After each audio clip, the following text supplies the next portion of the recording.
ಎಲ್ರಿಗೂ ನಮಸ್ತೆ. ಟಾರ್ಗೆಟ್ 360 ಕೋರ್ಸಿಗೆ ನಿಮ್ಮೆಲ್ಲರಿಗೂ ಸ್ವಾಗತವನ್ನು ಕೊಡ್ತಾ ಈ ಹಿಂದೆ ಹಲವು ವಿಷಯಗಳನ್ನು ಚರ್ಚೆಯನ್ನು ಮಾಡಿದ್ವಿ.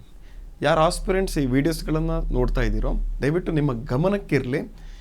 ಪ್ರತಿಯೊಂದು ಏನು ವಿಡಿಯೋಸ್ಗಳಿದೆ ಆರ್ಡರ್ ವೈಸ್ನಲ್ಲಿದೆ, ನಂಬರ್ ಸಂಖ್ಯೆಗಳ ಆಧಾರದಲ್ಲಿದೆ.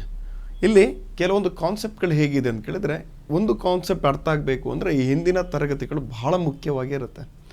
ಈಗ ಈ ಹಿಂದಿನ ತರಗತಿಯಲ್ಲಿ ನಾವು ಚರ್ಚೆ ಮಾಡಿದ್ದೇನು ಅಂತ ಕೇಳಿದರೆ, ಸರ್ಕಾರಕ್ಕೆ ಆದಾಯ ಹೇಗೆ ಬರುತ್ತೆ, ಸರ್ಕಾರಕ್ಕೆ ಬರುವಂಥ ಆದಾಯದ ಮೂಲಗಳು ಹೇಗಿತ್ತು, ಅದರಲ್ಲಿ ಟ್ಯಾಕ್ಸ್, ತೆರಿಗೆ ಮತ್ತು ತೆರಿಗೆತರ ಅನ್ನೋದನ್ನು ಡಿವೈಡ್ ಮಾಡಿದ್ವಿ. ಡೈರೆಕ್ಟ್ ಟ್ಯಾಕ್ಸ್ ಮತ್ತು ಇಂಡೈರೆಕ್ಟ್ ಟ್ಯಾಕ್ಸನ್ನು ಚರ್ಚೆ ಮಾಡಿದ್ವಿ. ಅದರಲ್ಲಿ GST ಆಗಿರ್ಬೋದು ಅಥವಾ ಇನ್ಕಮ್ ಟ್ಯಾಕ್ಸ್ ಆಗಿರ್ಬೋದು, ಹಾಗೆ ನಾನಾ ರೀತಿಯ ತೆರಿಗೆಗಳ ಬಗ್ಗೆ ಚರ್ಚೆಯನ್ನು ಮಾಡಿದ್ವಿ. ಸರ್ಕಾರಕ್ಕೆ ಆದಾಯ ಹೇಗೆ ಬರ್ತಾ ಇರೋದನ್ನು ಚರ್ಚೆಯನ್ನು ಮಾಡಿದ್ವಿ. ಅದಾದ ನಂತರ ಇವತ್ತಿನ ಕಾನ್ಸೆಪ್ಟನ್ನು ನೋಡೋದಾದರೆ, ಇಲ್ಲಿ ಗಮನಿಸೋದಾದರೆ, ಇಲ್ಲಿ ಫಾರ್ ಎಕ್ಸಾಂಪಲ್ ನಮಗೆ ಸ್ಟೇಟ್ಮೆಂಟ್ ಶೋಯಿಂಗ್ ದ ಸ್ಟೇಟ್ ಸಂಬಂಧಪಟ್ಟ ಡಿಸ್ಟ್ರಿಬ್ಯೂಷನ್ ಆಗ್ತಾ ಇರುವಂಥದ್ದು, ಸರ್ಕಾರ ಕೊಡ್ತಿರುವಂಥ ಮಾಹಿತಿಯನ್ನು ಅಥವಾ ಜೊತೆಗೆ ಪೇಪರನ್ನು ಕೂಡ ಇಲ್ಲಿ ನಾವು ಅಬ್ಸರ್ವನ್ನು ಮಾಡೋದಾದರೆ, ಬಿಹಾರ ರಾಜ್ಯಕ್ಕೆ ಶೇರ್ ಪರ್ಸೆಂಟೇಜನ್ನು ಕೊಡುತ್ತೆ. ಫಾರ್ ಎಕ್ಸಾಂಪಲ್ ಪರ್ಸೆಂಟೇಜ್ ಅಂದರೆ 100 ರೂಪಾಯಿ ಕಲೆಕ್ಟ್ ಆಗ್ತಿದ್ರೆ ಬಿಹಾರಕ್ಕೆ 10 ರೂಪಾಯಿಯನ್ನು ಕಾಣಬಹುದು. ಹಾಗೆ ಇಲ್ಲಿ ಗಮನಿಸೋದಾದರೆ ಬಿಹಾರಕ್ಕೆ 10 ರೂಪಾಯಿ, ಗೋವಾಕ್ಕೆ 0 ಪಾಯಿಂಟ್, ಕರ್ನಾಟಕಕ್ಕೆ 3.647 ಅಂತ ಕರಿತೀವಿ, ಉತ್ತರ ಪ್ರದೇಶಕ್ಕೆ 17 ರೂಪಾಯಿ ಕಂಡು ಬರುತ್ತೆ. ಅಂದರೆ ಉತ್ತರ ಪ್ರದೇಶಕ್ಕೆ 17, ಬಿಹಾರಕ್ಕೆ 10 ರೂಪಾಯಿ, ಗೋವಾಕ್ಕೆ 0 ಸಮಥಿಂಗ್, ಹಾಗೆ ಕರ್ನಾಟಕಕ್ಕೆ 3.6 ಅಂದಾಗ ಈ ಪರ್ಸೆಂಟೇಜ್ನಲ್ಲಿ ಏನು ಮಾಡುತ್ತೆ, ಶೇರನ್ನು ಮಾಡುತ್ತೆ. ಕೇಂದ್ರ ಸರ್ಕಾರ ರಾಜ್ಯಗಳಿಗೆ ಆದಾಯವನ್ನು ಡಿಸ್ಟ್ರಿಬ್ಯೂಟ್ ಮಾಡುವಂಥದ್ದನ್ನು ಗಮನಿಸ್ಬೋದು. ಇಲ್ಲಿ ಕರ್ನಾಟಕ ರಾಜ್ಯಕ್ಕೆ ತೆರಿಗೆ ಪಾಲಿನ ಶೇಕಡ 3%, 100 ರೂಪಾಯಿಯಿಂದ 3 ರೂಪಾಯಿ, 100 ರೂಪಾಯಿ ಕಟ್ಟರೆ 3 ರೂಪಾಯಿ ನಮಗೆ ರಿಟರ್ನನ್ನು ಕೊಡ್ತಾರೆ, 3.64. ಹಾಗೆ ತಮಿಳುನಾಡಿಗೆ 4 ರೂಪಾಯಿ, ತೆಲಂಗಾಣಕ್ಕೆ 2 ರೂಪಾಯಿ, ಆಂಧ್ರ ಪ್ರದೇಶಕ್ಕೆ 4, ಹಾಗೆ ಮಹಾರಾಷ್ಟ್ರಕ್ಕೆ 6, ಬಿಹಾರಕ್ಕೆ 10 ರೂಪಾಯಿ ರಿಟರ್ನನ್ನು ಕೊಡ್ತಾರೆ, ಮಧ್ಯಪ್ರದೇಶಕ್ಕೆ 7 ರೂಪಾಯಿ ಕೊಡ್ತಾರೆ, ರಾಜಸ್ಥಾನಕ್ಕೆ 6 ರೂಪಾಯಿ ಕೊಡ್ತಾರೆ, ಉತ್ತರ ಪ್ರದೇಶಕ್ಕೆ 17 ರೂಪಾಯಿ ಕೊಡ್ತಾರೆ, ಪಶ್ಚಿಮ ಬಂಗಾಳಕ್ಕೆ 7 ರೂಪಾಯಿ 52 ಪೈಸೆಗಳಷ್ಟು ಏನು ಪರ್ಸೆಂಟೇಜ್ನಲ್ಲಿ ಸಿಗ್ತಾ ಇದೆ. ಅಂದರೆ ಪರ್ಸೆಂಟೇಜನ್ನು ನೋಡೋದಾದರೆ ಯಾಕೆ ಹೀಗೆ ಆಗ್ತಿದೆ ಅನ್ನೋದನ್ನು ಕೇಳೋದಾದರೆ, ಯಾಕೆ ಹೀಗೆ ಕೇಂದ್ರ ಸರ್ಕಾರದ ಹತ್ರ ಏನಾಗಿರುವಂಥದ್ದು ಟ್ಯಾಕ್ಸನ್ನು ಕಲೆಕ್ಟ್ ಆಗಿರುವಂಥ ಮೂಲ ಇದೆ. ಆ ಟ್ಯಾಕ್ಸ್ ಕಲೆಕ್ಟ್ ಮಾಡಿರುವಂಥದ್ದನ್ನು ರಿಟರ್ನನ್ನು ಏನು ಮಾಡುತ್ತೆ, ರಾಜ್ಯಗಳಿಗೆ ಪಾಲನ್ನು ಕೊಡುತ್ತೆ. ಈ ಹಿಂದೆ ತರಗತಿಯನ್ನು ಕಲ್ತಿದ್ವಿ.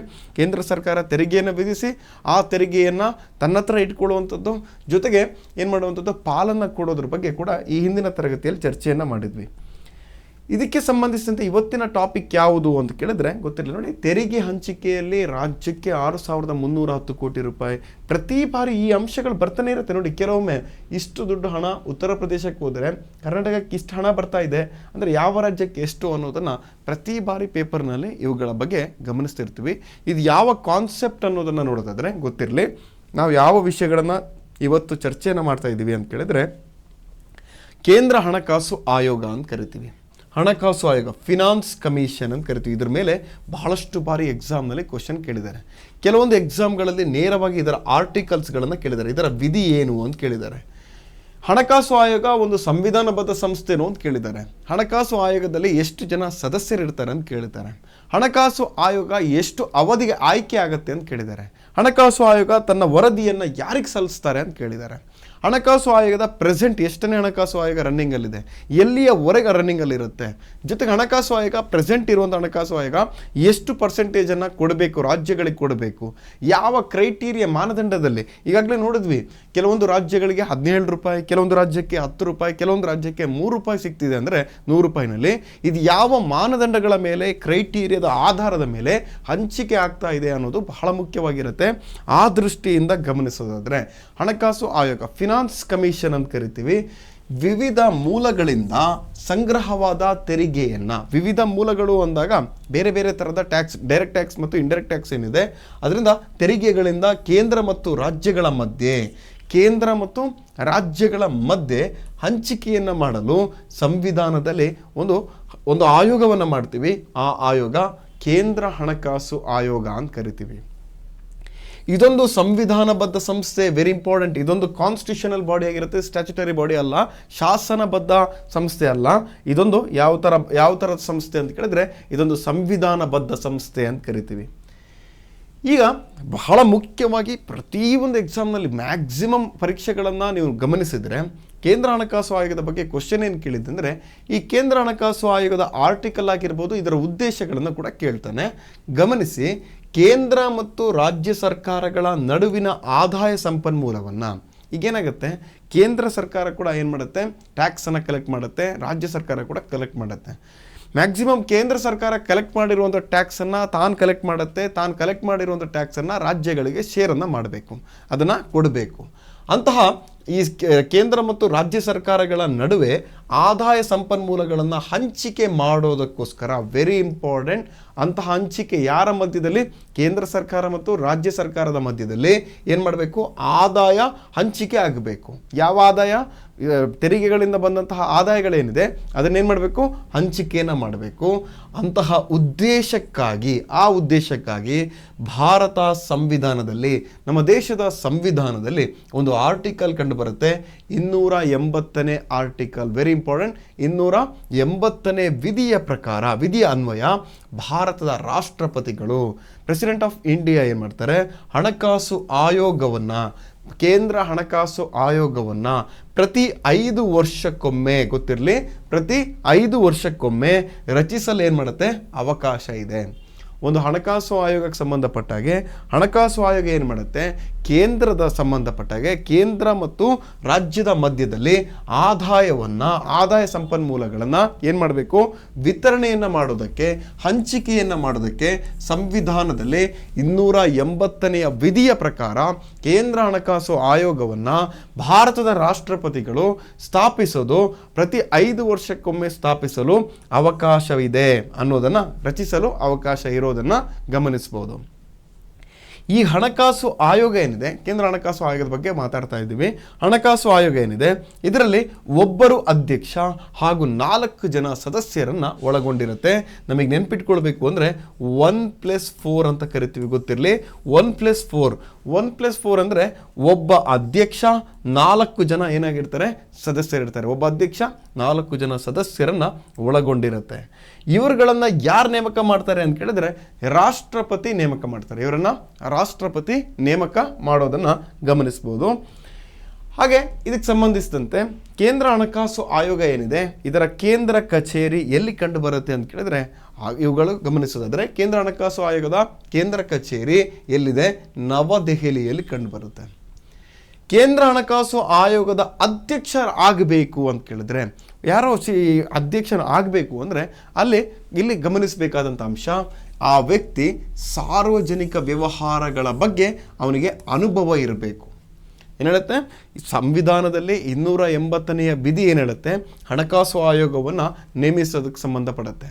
ಹಣಕಾಸು ಆಯೋಗದ ಬಗ್ಗೆ ಹೇಳುತ್ತೆ 280ನೇ ಆರ್ಟಿಕಲ್. ಹಣಕಾಸು ಆಯೋಗದ ಕೆಲಸ ಏನು ಅಂತ ಕೇಳಿದ್ರೆ ಕೇಂದ್ರ ಮತ್ತು ರಾಜ್ಯ ಸರ್ಕಾರದ ಮಧ್ಯದಲ್ಲಿ ಆದಾಯವನ್ನು ಏನು ಮಾಡಬೇಕು? ಇನ್ಕಮ್ ಸೋರ್ಸ್ಗಳನ್ನು, ಆದಾಯ ಸಂಪನ್ಮೂಲಗಳನ್ನು ಹಂಚಿಕೆ ಮಾಡುವಂಥ ಕೆಲಸವನ್ನು ಕೇಂದ್ರ ಹಣಕಾಸು ಆಯೋಗ ಮಾಡುತ್ತೆ.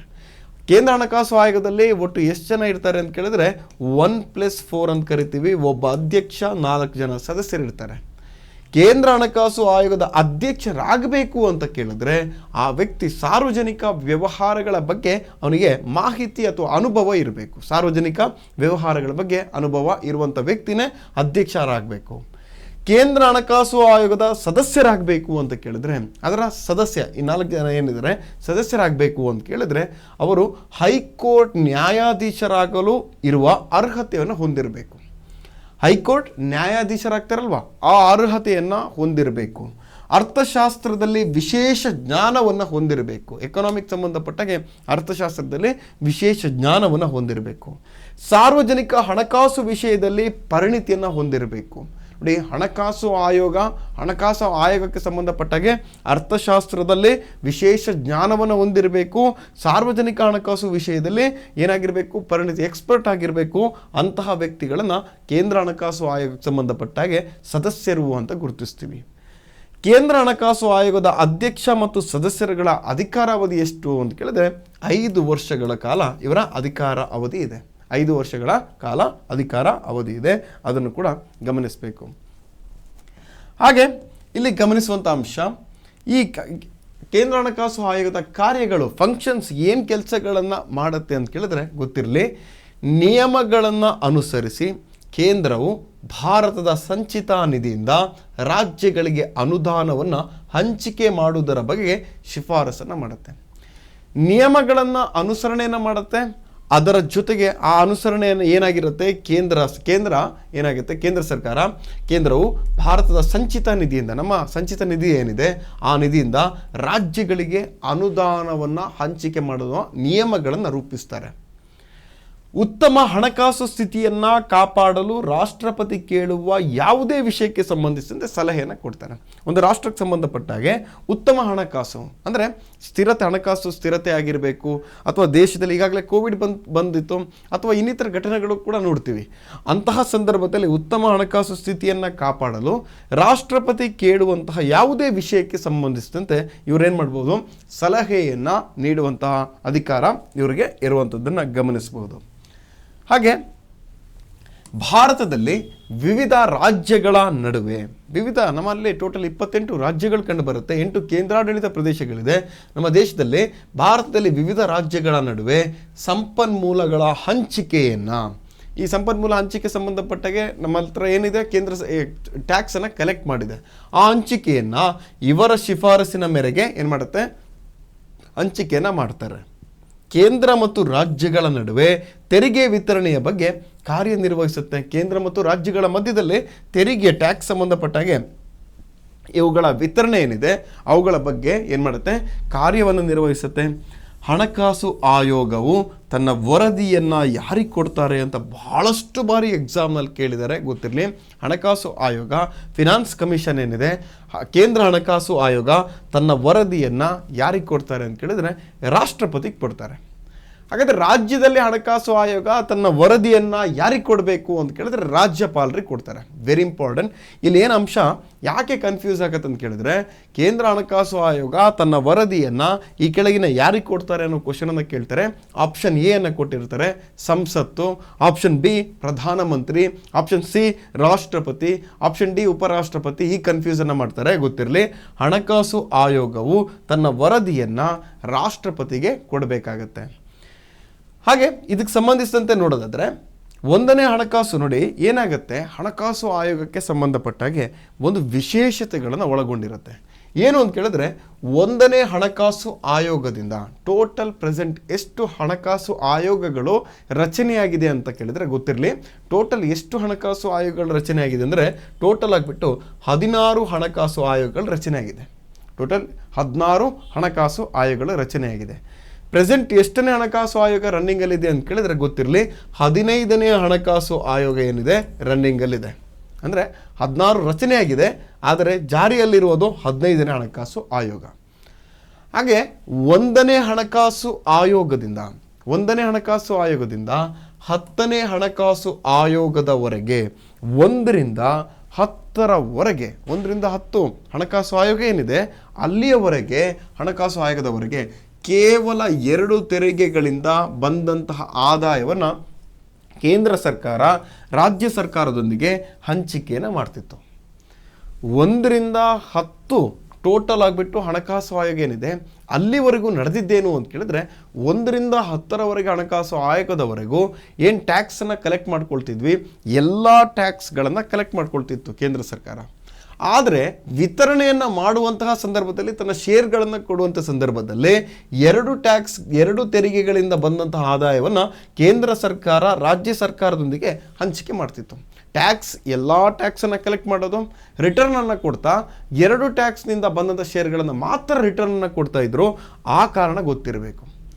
ಆ 2 ಟ್ಯಾಕ್ಸ್ ಯಾವುದು ಅಂತ ಕೇಳಿದ್ರೆ, ಒಂದು ಇನ್ಕಮ್ ಟ್ಯಾಕ್ಸ್, ಮತ್ತೊಂದು ಎಕ್ಸೈಸ್ ಡ್ಯೂಟಿ ಅಂತ ಕರಿತೀವಿ. ಹಿಂದೆ ಕೂಡ ಇದ್ರ ಬಗ್ಗೆ ಚರ್ಚೆಯನ್ನು ಮಾಡಿದ್ವಿ. ಆದಾಯ ತೆರಿಗೆ, ಇನ್ಕಮ್ ಟ್ಯಾಕ್ಸ್ ಅಂದರೆ ಒಬ್ಬ ಆದಾಯಕ್ಕೆ ಅನುಗುಣವಾಗಿ ಟ್ಯಾಕ್ಸನ್ನು ಕಟ್ತಾರೆ. ಅಬಕಾರಿ ಸುಂಕ ಅಂತ ಕರಿತೀವಿ, ಎಕ್ಸೈಸ್ ಡ್ಯೂಟಿ ಅಂತ ಕರಿತೀವಿ. ಎಕ್ಸೈಸ್ ಡ್ಯೂಟಿ ಅಂದರೆ ಏನು ಅಂತ ಕೇಳಿದ್ರೆ, ಈಗಾಗಲೇ ಆಂತರಿಕವಾಗಿ ಉತ್ಪಾದನೆ ಆಗಬೇಕು, ಇಂಟರ್ನಲ್ ಆಗಿಬಿಟ್ಟು ಏನು ಪ್ರೊಡಕ್ಷನ್ ಆಗುತ್ತೋ ಆ ವಸ್ತುಗಳನ್ನು ಅಬಕಾರಿ ಸುಂಕ, ಎಕ್ಸೈಸ್ ಡ್ಯೂಟಿ ಅಂತ ಕರಿತೀವಿ. ಈಗೇನಾಗಿದೆ, ಎಲ್ಲ ಟ್ಯಾಕ್ಸನ್ನು ಕೇಂದ್ರ ಸರ್ಕಾರ ಕಲೆಕ್ಟ್ ಮಾಡುತ್ತೆ, ಆದರೆ ರಿಟರ್ನನ್ನು ಕೊಡ್ತಾ 2 ಟ್ಯಾಕ್ಸನ್ನು ಮಾತ್ರ ಶೇರನ್ನು ಕೊಡ್ತಿತ್ತು, ಇನ್ಕಮ್ ಟ್ಯಾಕ್ಸ್ ಮತ್ತು ಅದು ಎಕ್ಸೈಸ್ ಡ್ಯೂಟಿ. ಈಗೇನಾಗುತ್ತೆ, 1ರಿಂದ 10ರವರೆಗೆ ನಡೀತು. ಈಗ ಕೆಲವೊಂದು ರಾಜ್ಯಗಳು ಯಾವ ರೀತಿಯ ಕೊರತೆಯನ್ನು ಏನೋ ಅನುಭವಿಸುತ್ತೆ ಅಂತ ಕೇಳಿದ್ರೆ ರಾಜ್ಯವನ್ನು ನಡೆಸುವಂತಹ ಬಹಳ ಕಷ್ಟಕರವಾದಂತಹ ಪರಿಸ್ಥಿತಿಗೆ ಹೋಗುತ್ತೆ. ಯಾಕಂತ ಕೇಳಿದ್ರೆ ರಾಜ್ಯದ ಆದಾಯಗಳು, ಇನ್ಕಮ್ ಸೋರ್ಸ್ಗಳೆಲ್ಲ ಕಡಿಮೆ ಆಗ್ತಾ ಹೋಗುತ್ತೆ. ಆ ಸಂದರ್ಭದಲ್ಲಿ ಏನು ಮಾಡುತ್ತೆ, ಕೇಂದ್ರಕ್ಕೆ ರಾಜ್ಯಗಳು ಮನವಿಯನ್ನು ಮಾಡುತ್ತೆ, ನೋಡಿ ಈ ಥರ ಆದಾಗ ಬಹಳ ಕಷ್ಟ ಆಗುತ್ತೆ, ರಾಜ್ಯಗಳು ನಡೆಸುವಂಥದ್ದು ಕಷ್ಟ ಆಗುತ್ತೆ, ಇದಕ್ಕೇನಾದರೂ ಪರಿಹಾರವನ್ನು ಕೊಡಿ ಅಂತ ಕೇಳಿದಾಗ, ಕೇಂದ್ರ ಸರ್ಕಾರದ ಹತ್ರ ಕೇಳಿದಾಗ, ಆಗ ಸಂವಿಧಾನಕ್ಕೆ ಒಂದು ಕಾನ್ಸ್ಟಿಟ್ಯೂಷನ್ಗೆ ಒಂದು ಅಮೆಂಡ್ಮೆಂಟನ್ನು, ತಿದ್ದುಪಡಿಯನ್ನು ಮಾಡ್ತಾರೆ. Very important. ಎಷ್ಟನೇ ತಿದ್ದುಪಡಿ ಅಂತ ಕೇಳಿದ್ರೆ 80ನೇ ತಿದ್ದುಪಡಿ, 80ನೇ ಅಮೆಂಡ್ಮೆಂಟನ್ನು ಮಾಡ್ತಾರೆ. ಈ 80ನೇ ತಿದ್ದುಪಡಿ ಏನು ಹೇಳುತ್ತೆ ಕೇಳಿದ್ರೆ, ರಾಜ್ಯ ಸರ್ಕಾರಗಳು ಹಣಕಾಸು ಸಂಪನ್ಮೂಲಗಳ ತೀವ್ರ ಕೊರತೆಯನ್ನು, ಬಹಳಷ್ಟು ಕೊರತೆ, ಎಲ್ಲ ಫಿಸ್ಕಲ್ ಡಿಫಿಸಿಟ್ ಆಗಿರುವಂಥದ್ದು, ಫಿಸ್ಕಲ್ ಡಿಫಿಸಿಟ್ ಬಗ್ಗೆ ಕೂಡ ಚರ್ಚೆಯನ್ನು ಮಾಡಿದ್ವಲ್ವಾ, ಈಗ ಗೊತ್ತಿರಲಿ, ಈ ತೀವ್ರ ಕೊರತೆಯನ್ನು ಎದುರಿಸ್ತಿರುವಂಥ ಸಂದರ್ಭದಲ್ಲಿ 2000 ಇಸ್ವಿಯಲ್ಲಿ ಒಂದು ಬಿಲ್ಲನ್ನು, ಒಂದು ಅಮೆಂಡ್ಮೆಂಟನ್ನು, ಸಂವಿಧಾನಕ್ಕೆ ಒಂದು ತಿದ್ದುಪಡಿಯನ್ನು ಮಾಡ್ತಾರೆ. 80ನೇ ತಿದ್ದುಪಡಿ ಆಗಿರುತ್ತೆ. ಈ ತಿದ್ದುಪಡಿ ಕಾಯ್ದೆಯ ಮೂಲಕ ಏನು ಮಾಡ್ತೀವಿ, ಕೇಂದ್ರ ಸರ್ಕಾರ ಎಲ್ಲ ತೆರಿಗೆಗಳನ್ನು ರಾಜ್ಯಗಳೊಂದಿಗೆ ಹಂಚಿಕೆಯನ್ನು ಮಾಡೋದಕ್ಕೆ ಸ್ಟಾರ್ಟ್ ಆಗುತ್ತೆ. ಹಿಂದೆ ಏನು ಮಾಡಿದ್ದು, 1ರಿಂದ 10ರವರೆಗೆ ಎಲ್ಲ ಟ್ಯಾಕ್ಸನ್ನು ಪಡ್ಕೊಳ್ಳೋದು, ರಿಟರ್ನನ್ನು ಶೇರನ್ನು ಮಾಡ್ತಾ 2 ಟ್ಯಾಕ್ಸಿಂದ ಮಾತ್ರ ಆದಾಯವನ್ನು ಕೊಡುವಂಥದ್ದು. ಅದು ಇನ್ಕಮ್ ಟ್ಯಾಕ್ಸ್ ಮತ್ತು ಎಕ್ಸೈಸ್ ಡ್ಯೂಟಿ ಆಗಿತ್ತು. ಈಗೇನು ಮಾಡ್ತೀವಿ, 80ನೇ ತಿದ್ದುಪಡಿ ತಂದ ನಂತರ ಏನು ಮಾಡ್ತಾ ಇದ್ದೀವಿ, ಆ ತಿದ್ದುಪಡಿಗೆ ಸಂಬಂಧಪಟ್ಟ 2000ರಲ್ಲಿ ಇಲ್ಲಿ ವಿಶೇಷ ಏನು ಅಂದರೆ, ಈ ಕಾಯ್ದೆಯ ಮೂಲಕ ಕೇಂದ್ರ ಸರ್ಕಾರ ಎಲ್ಲ ತೆರಿಗೆಗಳನ್ನು ರಾಜ್ಯಗಳೊಂದಿಗೆ ಹಂಚಿಕೆಯನ್ನು ಮಾಡುತ್ತೆ. ಎಲ್ಲ ತೆರಿಗೆ ಅಂದರೆ ಯಾವುದು? ಫಾರ್ ಎಕ್ಸಾಂಪಲ್ ಇನ್ಕಮ್ ಟ್ಯಾಕ್ಸ್ ಆಗಿರ್ಬೋದು, ಕಾರ್ಪೊರೇಷನ್ ಟ್ಯಾಕ್ಸ್ ಆಗಿರ್ಬೋದು, ಕೇಂದ್ರ ಅಬಕಾರಿ ಎಕ್ಸೈಸ್ ಡ್ಯೂಟಿ ಆಗಿರ್ಬೋದು, ಕಸ್ಟಮ್ಸ್ ಡ್ಯೂಟಿ ಆಗಿರ್ಬೋದು, ಸರ್ವಿಸ್ ಟ್ಯಾಕ್ಸ್ ಆಗಿರ್ಬೋದು. ಈಗೇನು ಮಾಡ್ತಾ ಇದ್ವಿ, ಎಲ್ಲ ಟ್ಯಾಕ್ಸನ್ನು ಹಂಚಿಕೆಯನ್ನು ಮಾಡೋದನ್ನು ಗಮನಿಸ್ಬೋದು. ಯಾವಾಗ ತೀವ್ರ ಕೊರತೆಯನ್ನು ಅನುಭವಿಸುತ್ತೋ ರಾಜ್ಯಗಳು, ಆಗೇನು ಮಾಡುತ್ತೆ, ಆಗ ಸಂವಿಧಾನದಲ್ಲಿ ತಿದ್ದುಪಡಿಯನ್ನು ತರುವಂಥದ್ದು ಕೆಲಸ ಆಗಿರುತ್ತೆ 80ನೇ ತಿದ್ದುಪಡಿಯ ಪ್ರಕಾರ. ನೆಕ್ಸ್ಟ್ ವೆರಿ ಇಂಪಾರ್ಟೆಂಟ್ ಆದಂಥ ಅಂಶವನ್ನು ನೋಡೋದಾದರೆ, ನೋಡಿ ನಮಗೆ ಎಕ್ಸಾಮ್ನಲ್ಲಿ ನೇರವಾಗಿ ಇದರ ಮೇಲೆ ಕ್ವಶನ್ ಕೆಲವೊಮ್ಮೆ ಕೇಳ್ತಾನೆ. ಫಾರ್ ಎಕ್ಸಾಂಪಲ್ 11ನೇ ಹಣಕಾಸು ಆಯೋಗಕ್ಕೆ ಸಂಬಂಧಪಟ್ಟಾಗೆ, ಅಥವಾ 32ರಿಂದ 42% ಶೇರನ್ನು ಕೊಡೋದಕ್ಕೆ ತೀರ್ಮಾನವನ್ನು ಕೊಟ್ಟಂತಹ ಕಮಿಟಿ ಯಾವುದು, ಅಥವಾ ಯಾವ ಹಣಕಾಸು ಆಯೋಗ ಎಷ್ಟನ್ನು ಹೇಳ್ತು, ಅಥವಾ 29.5% ಹೇಳಿದ್ದು ಯಾವುದು, 32% ಹೇಳಿದ್ದು ಯಾವುದು, 32 to 42, 32ರಿಂದ 42ಕ್ಕೆ ಏರಿಕೆ ಮಾಡಿದಂಥದ್ದು ಯಾವುದು. ಹಾಗೆ ಈ ಒಂದು ಇದಕ್ಕೆ ಸಂಬಂಧಪಟ್ಟ ಕ್ವಶನನ್ನು ಕೇಳ್ತಾರೆ. ಗೊತ್ತಿರಲಿ, ಹಣಕಾಸು ಆಯೋಗ, ಫಿನಾನ್ಸ್ ಕಮಿಷನ್ ಏನಿದೆ, ಹಣಕಾಸು ಆಯೋಗ 11ನೇ ಹಣಕಾಸು ಆಯೋಗಕ್ಕೆ ಸಂಬಂಧಪಡುವಂಥದ್ದು. ಈಗಾಗಲೇ 1ರಿಂದ 10ರವರೆಗೆ ಏನು ಸಮಸ್ಯೆಗಳಿರಲಿಲ್ಲ, ಎಲ್ಲ ಟ್ಯಾಕ್ಸನ್ನು ಪಡ್ಕೊಳ್ಳುತ್ತೆ, 2ರಿಂದ ಮಾತ್ರ ಶೇರನ್ನು ಕೊಡ್ತಿತ್ತು. ಅದಾದ ನಂತರ 80ನೇ ತಿದ್ದುಪಡಿಯನ್ನು ಮಾಡೋದ್ರ ನಂತರ 11ನೇ ಹಣಕಾಸು ಆಯೋಗ ಬರುತ್ತೆ. 11ನೇ ಹಣಕಾಸು ಆಯೋಗ ಏನು ಮಾಡುತ್ತೆ, AM ಖುಸ್ರೋ ಇದರ ಅಧ್ಯಕ್ಷರಾಗಿರ್ತಾರೆ. AM ಖುಸ್ರೋ ಅಂತ ಕರಿತೀವಿ. ಈ AM ಖುಸ್ರೋ 11ನೇ ಅಧ್ಯಕ್ಷರಾದಂಥ ಇವರ ಅವಧಿ 2000ದಿಂದ 2005. ಯಾಕೆ 5 ವರ್ಷ ಅಂತ ಕೇಳಿದ್ರೆ, ಕೇಂದ್ರ ಹಣಕಾಸು ಆಯೋಗದ ಅಧಿಕಾರ ಅವಧಿ ಇರುವಂಥದ್ದು 5 ವರ್ಷ. ಈ 11ನೇ ಹಣಕಾಸು ಆಯೋಗದ ಅಧ್ಯಕ್ಷರಾದಂತಹ AM ಖುಸ್ರೋ ಇವರು ರಾಜ್ಯಗಳಿಗೆ ಪಾಲನ್ನು ಎಷ್ಟು ಕೊಡಬೇಕು ಅಂತ ಕೇಳಿದ್ರೆ 28% ಕೊಡಬೇಕು ಅನ್ನತ್ತೆ. ನೋಡಿ, ಇದೊಂದು ಕನ್ಫ್ಯೂಸ್ ಇದೆ. 28% ಅಂದರೆ 100 ರೂಪಾಯಿಗೆ ಬರ್ತಾ ಇದ್ರೆ ಯಾವುದಕ್ಕೆ, ಕೇಂದ್ರ ಸರ್ಕಾರಕ್ಕೆ ಎಲ್ಲ ರಾಜ್ಯಗಳಿಂದ ಒಂದು 100 ರೂಪಾಯಿ ಬರ್ತಿದ್ರೆ ಎಲ್ಲ ರಾಜ್ಯಗಳಿಗೆ ಟೋಟಲ್ ಆಗಿಬಿಟ್ಟು 28% ಕೊಡೋದಕ್ಕೆ ಕೇಳುತ್ತೆ. 28% ಎಲ್ಲ ರಾಜ್ಯಗಳಿಗೆ, ಉಳಿದಂಥ ಹಣ ಕೇಂದ್ರ ಸರ್ಕಾರದ ಹತ್ರ ಇರುತ್ತೆ. ಹಾಗೆ 12ನೇ ಹಣಕಾಸು ಆಯೋಗ ಸಿ ರಂಗರಾಜನ್ ಅವರು ಇರ್ತಾರೆ. ಅಧಿಕಾರಾವಧಿ ಯಾವ ಅವಧಿ ಅಂತ ಕೇಳಿದ್ರೆ 2005ರಿಂದ 2010. ಇವ್ರು ಹೇಳ್ತಾರೆ 29.5% ಅಂತ ಕರೀತಾರೆ. ಅಂದರೆ 29.5%ಗೆ ಏರಿಕೆಯನ್ನು ಮಾಡ್ತಾರೆ. 13ನೇ ಹಣಕಾಸು ಆಯೋಗ ಏನು ಬರುತ್ತೆ, ವಿಜಯ್ ಕೇಳಲ್ಕರ್ ಅಂತ ಕರಿತೀವಿ. ಹಿಂದೆ ಕೂಡ ಇವ್ರ ಬಗ್ಗೆ ಚರ್ಚೆಯನ್ನು ಮಾಡಿದ್ವಿ. ವಿಜಯ್ ಕೇಳಲ್ಕರ್ ಸಮಿತಿ ಯಾವುದಕ್ಕೆ ಸಂಬಂಧಪಡುತ್ತೆ, ಪರೋಕ್ಷ ತೆರಿಗೆಗೆ ಸಂಬಂಧಪಡುವಂಥದ್ದು. ಹಾಗೆ 2010ರಿಂದ 2015ರವರೆಗೆ ಈ ಟರ್ಮ್ನಲ್ಲಿ ಅಧ್ಯಕ್ಷರಾಗಿರುವಂಥದ್ದು ವಿಜಯ್ ಕೇಳಲ್ಕರ್ ಅಧ್ಯಕ್ಷರು, 13ನೇ ಅಧ್ಯಕ್ಷರು.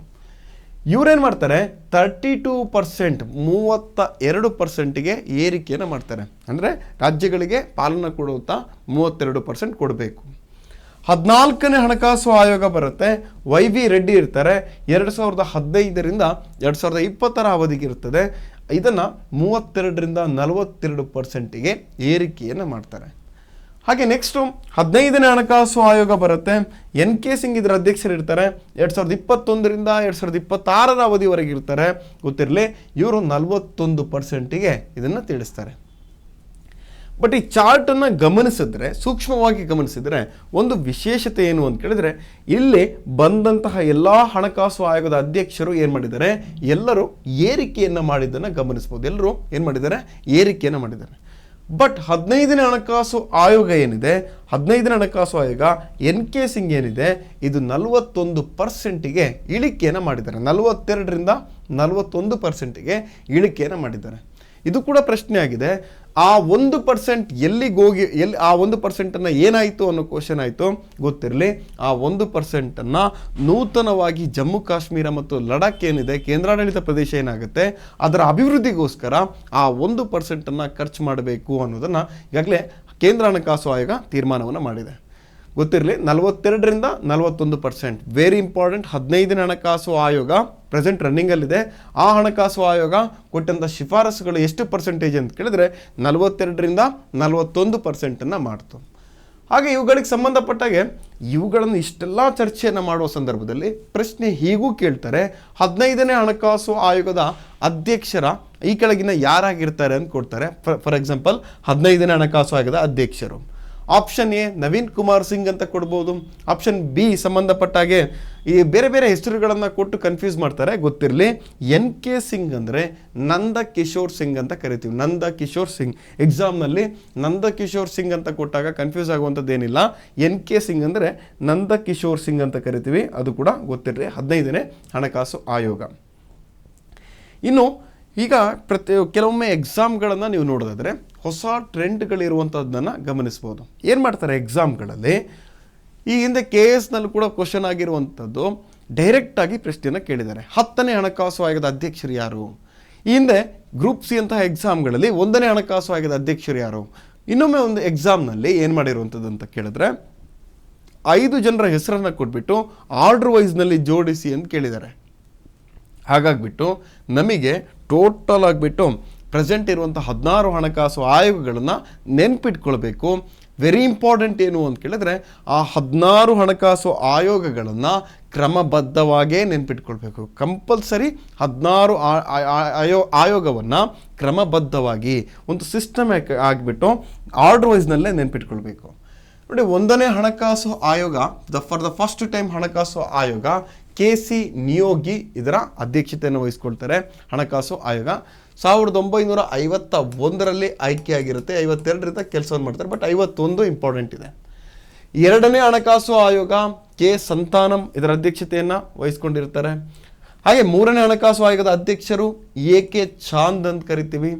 4ನೇ ಹಣಕಾಸು ಆಯೋಗದ ಅಧ್ಯಕ್ಷರು PV ರಾಜಮನ್ನಾರ್. 5ನೇ ಹಣಕಾಸು ಆಯೋಗ ಮಹಾವೀರ ತ್ಯಾಗಿ. 6ನೇ ಹಣಕಾಸು ಆಯೋಗ K ಬ್ರಹ್ಮಾನಂದ ರೆಡ್ಡಿ. 7ನೇ ಹಣಕಾಸು ಆಯೋಗ ಗೊತ್ತಿರಲಿ, 7ನೇ ಹಣಕಾಸು ಆಯೋಗದ ಅಧ್ಯಕ್ಷರು JM ಶಿರಿಚ್ ಅಂತ ಕರಿತೀವಿ. 8ನೇ ಹಣಕಾಸು ಆಯೋಗದ ಅಧ್ಯಕ್ಷರು YB ಚೌಹಾಣ್ ಅಂತ ಕರಿತೀವಿ.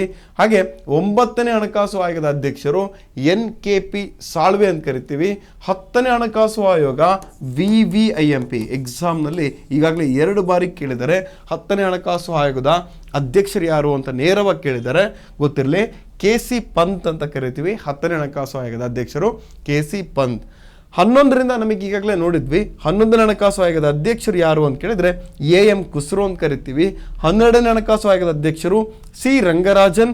13ನೇ ಹಣಕಾಸು ಆಯೋಗದ ಅಧ್ಯಕ್ಷರು ವಿಜಯ್ ಕೇಳಲ್ಕರ್ ಅಂತ ಕರಿತೀವಿ.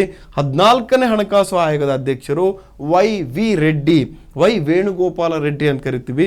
15ನೇ ಹಣಕಾಸು ಆಯೋಗದ ಅಧ್ಯಕ್ಷರು NK ಸಿಂಗ್, ನಂದ ಕಿಶೋರ್ ಸಿಂಗ್ ಅಂತ ಕರಿತೀವಿ.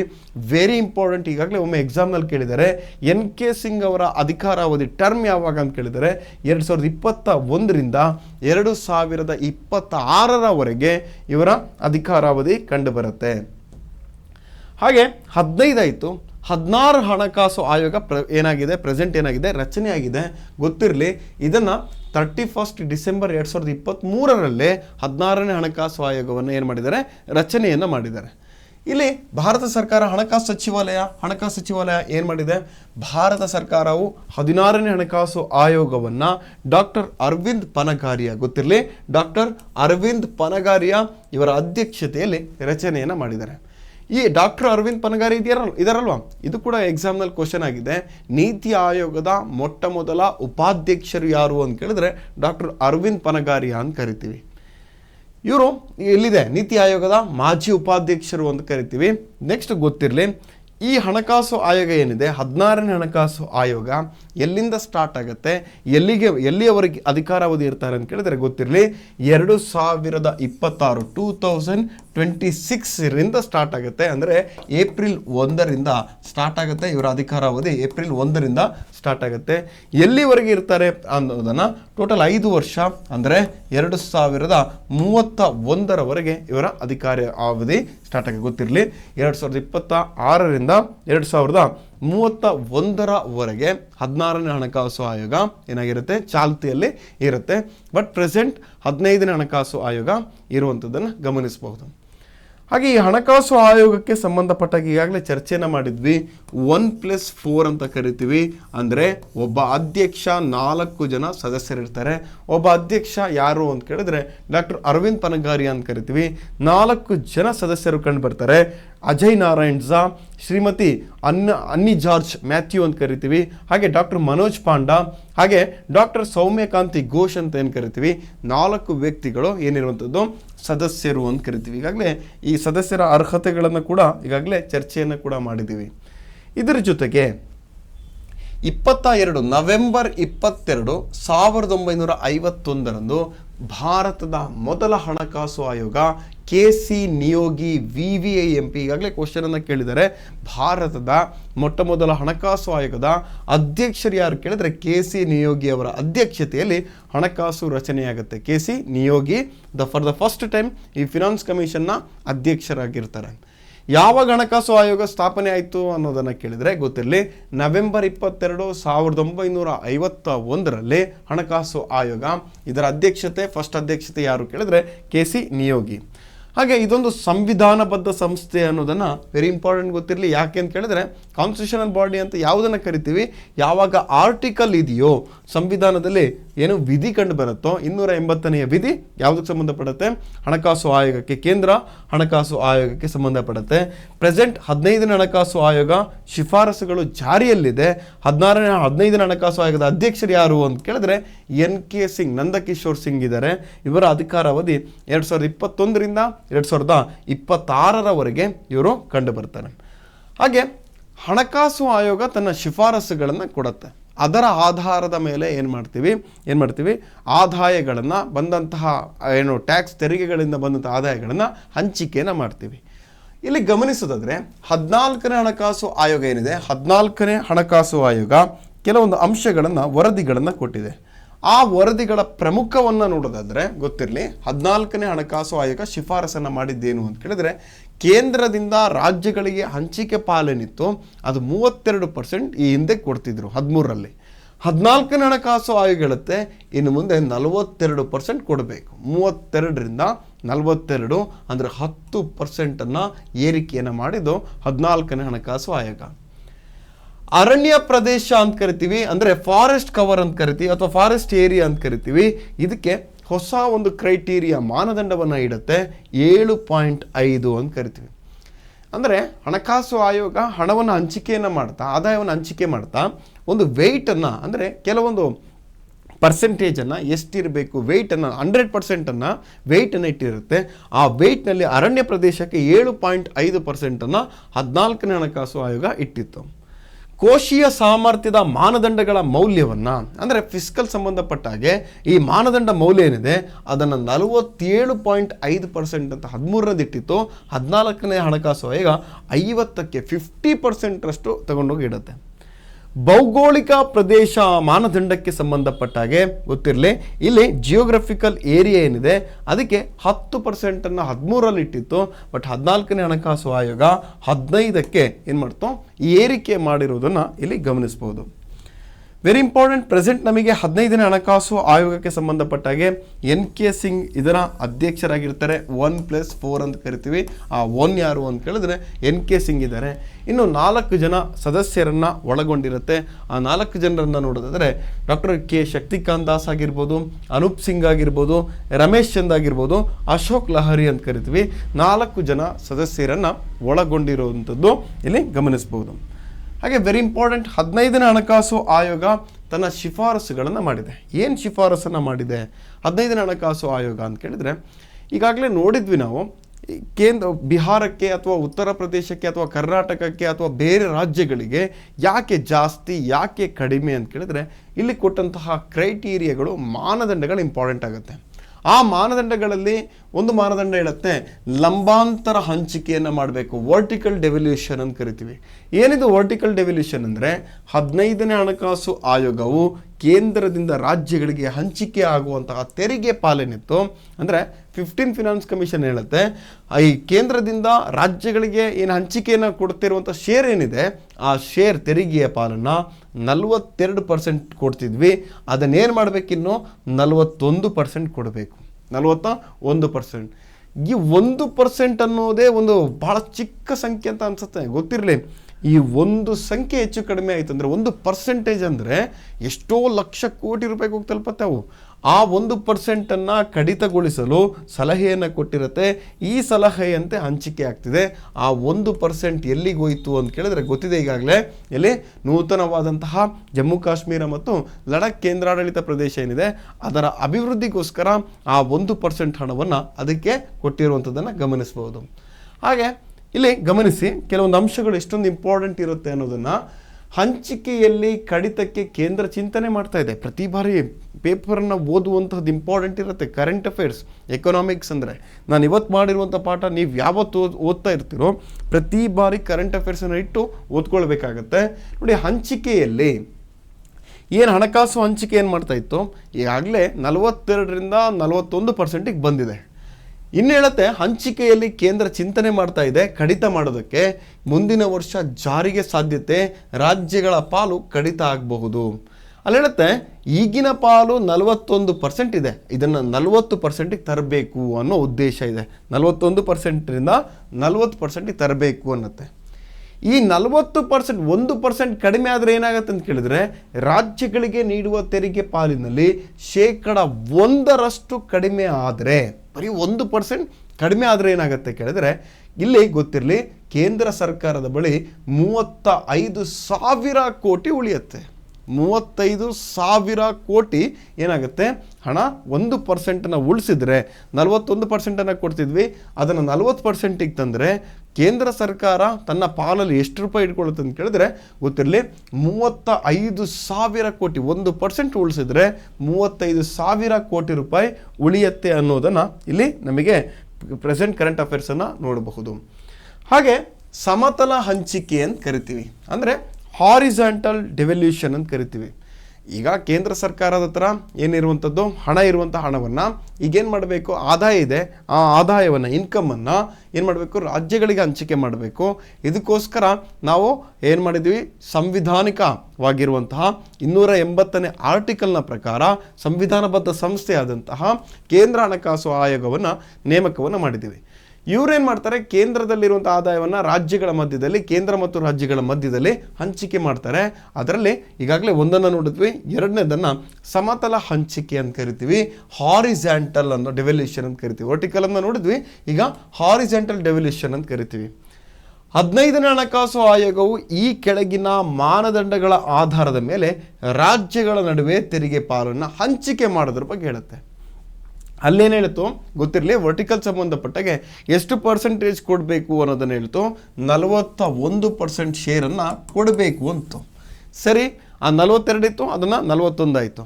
ಈಗ ಸಮತಲ ಹಂಚಿಕೆಯಲ್ಲಿ ಏನು ಹೇಳುತ್ತೆ, ಯಾವ ಮಾನದಂಡಗಳ ಮೇಲೆ ಆಧಾರದ ಮೇಲೆ ಹಂಚಿಕೆ ಮಾಡಬೇಕು ಅನ್ನೋದನ್ನು ಇಲ್ಲಿ ತಿಳಿಸುತ್ತೆ. ಯಾವ ಮಾನದಂಡ ಅಂತ ಕೇಳಿದ್ರೆ ಗೊತ್ತಿರಲಿ, ನಮಗೆ ಬಹುಮುಖ್ಯವಾಗಿ ಈ ಇರುವಂತಹ ಮಾನದಂಡಗಳೇನಿದೆ, ಟೋಟಲ್ 6 ಮಾನದಂಡಗಳೇನಿದೆ, ಈ ಮಾನದಂಡಗಳ ಮೂಲಕ ಏನು ಮಾಡ್ತೀವಿ, ಇವುಗಳ ಮೂಲಕ ಈ ಕ್ರೈಟೀರಿಯಾನೇ ಇಂಪಾರ್ಟೆಂಟ್ ಆಗಿರುತ್ತೆ. ಹಣಕಾಸು ಆಯೋಗ ಈ 6 ಮಾನದಂಡಗಳ ಮೂಲಕ ಹಣವನ್ನು ಹಂಚಿಕೆ ಮಾಡುತ್ತೆ. ಯಾಕೆ 17 ರೂಪಾಯಿ, ಯಾಕೆ 10 ರೂಪಾಯಿ, ಯಾಕೆ 3 ರೂಪಾಯಿ ಬೇರೆ ರಾಜ್ಯಗಳಿಗೆ ಸಂಬಂಧಪಟ್ಟ ಕೇಳಿದ್ರೆ ಈ ಮಾನದಂಡಗಳು, ಕ್ರೈಟೀರಿಯಾಗಳು ಇಂಪಾರ್ಟೆಂಟ್.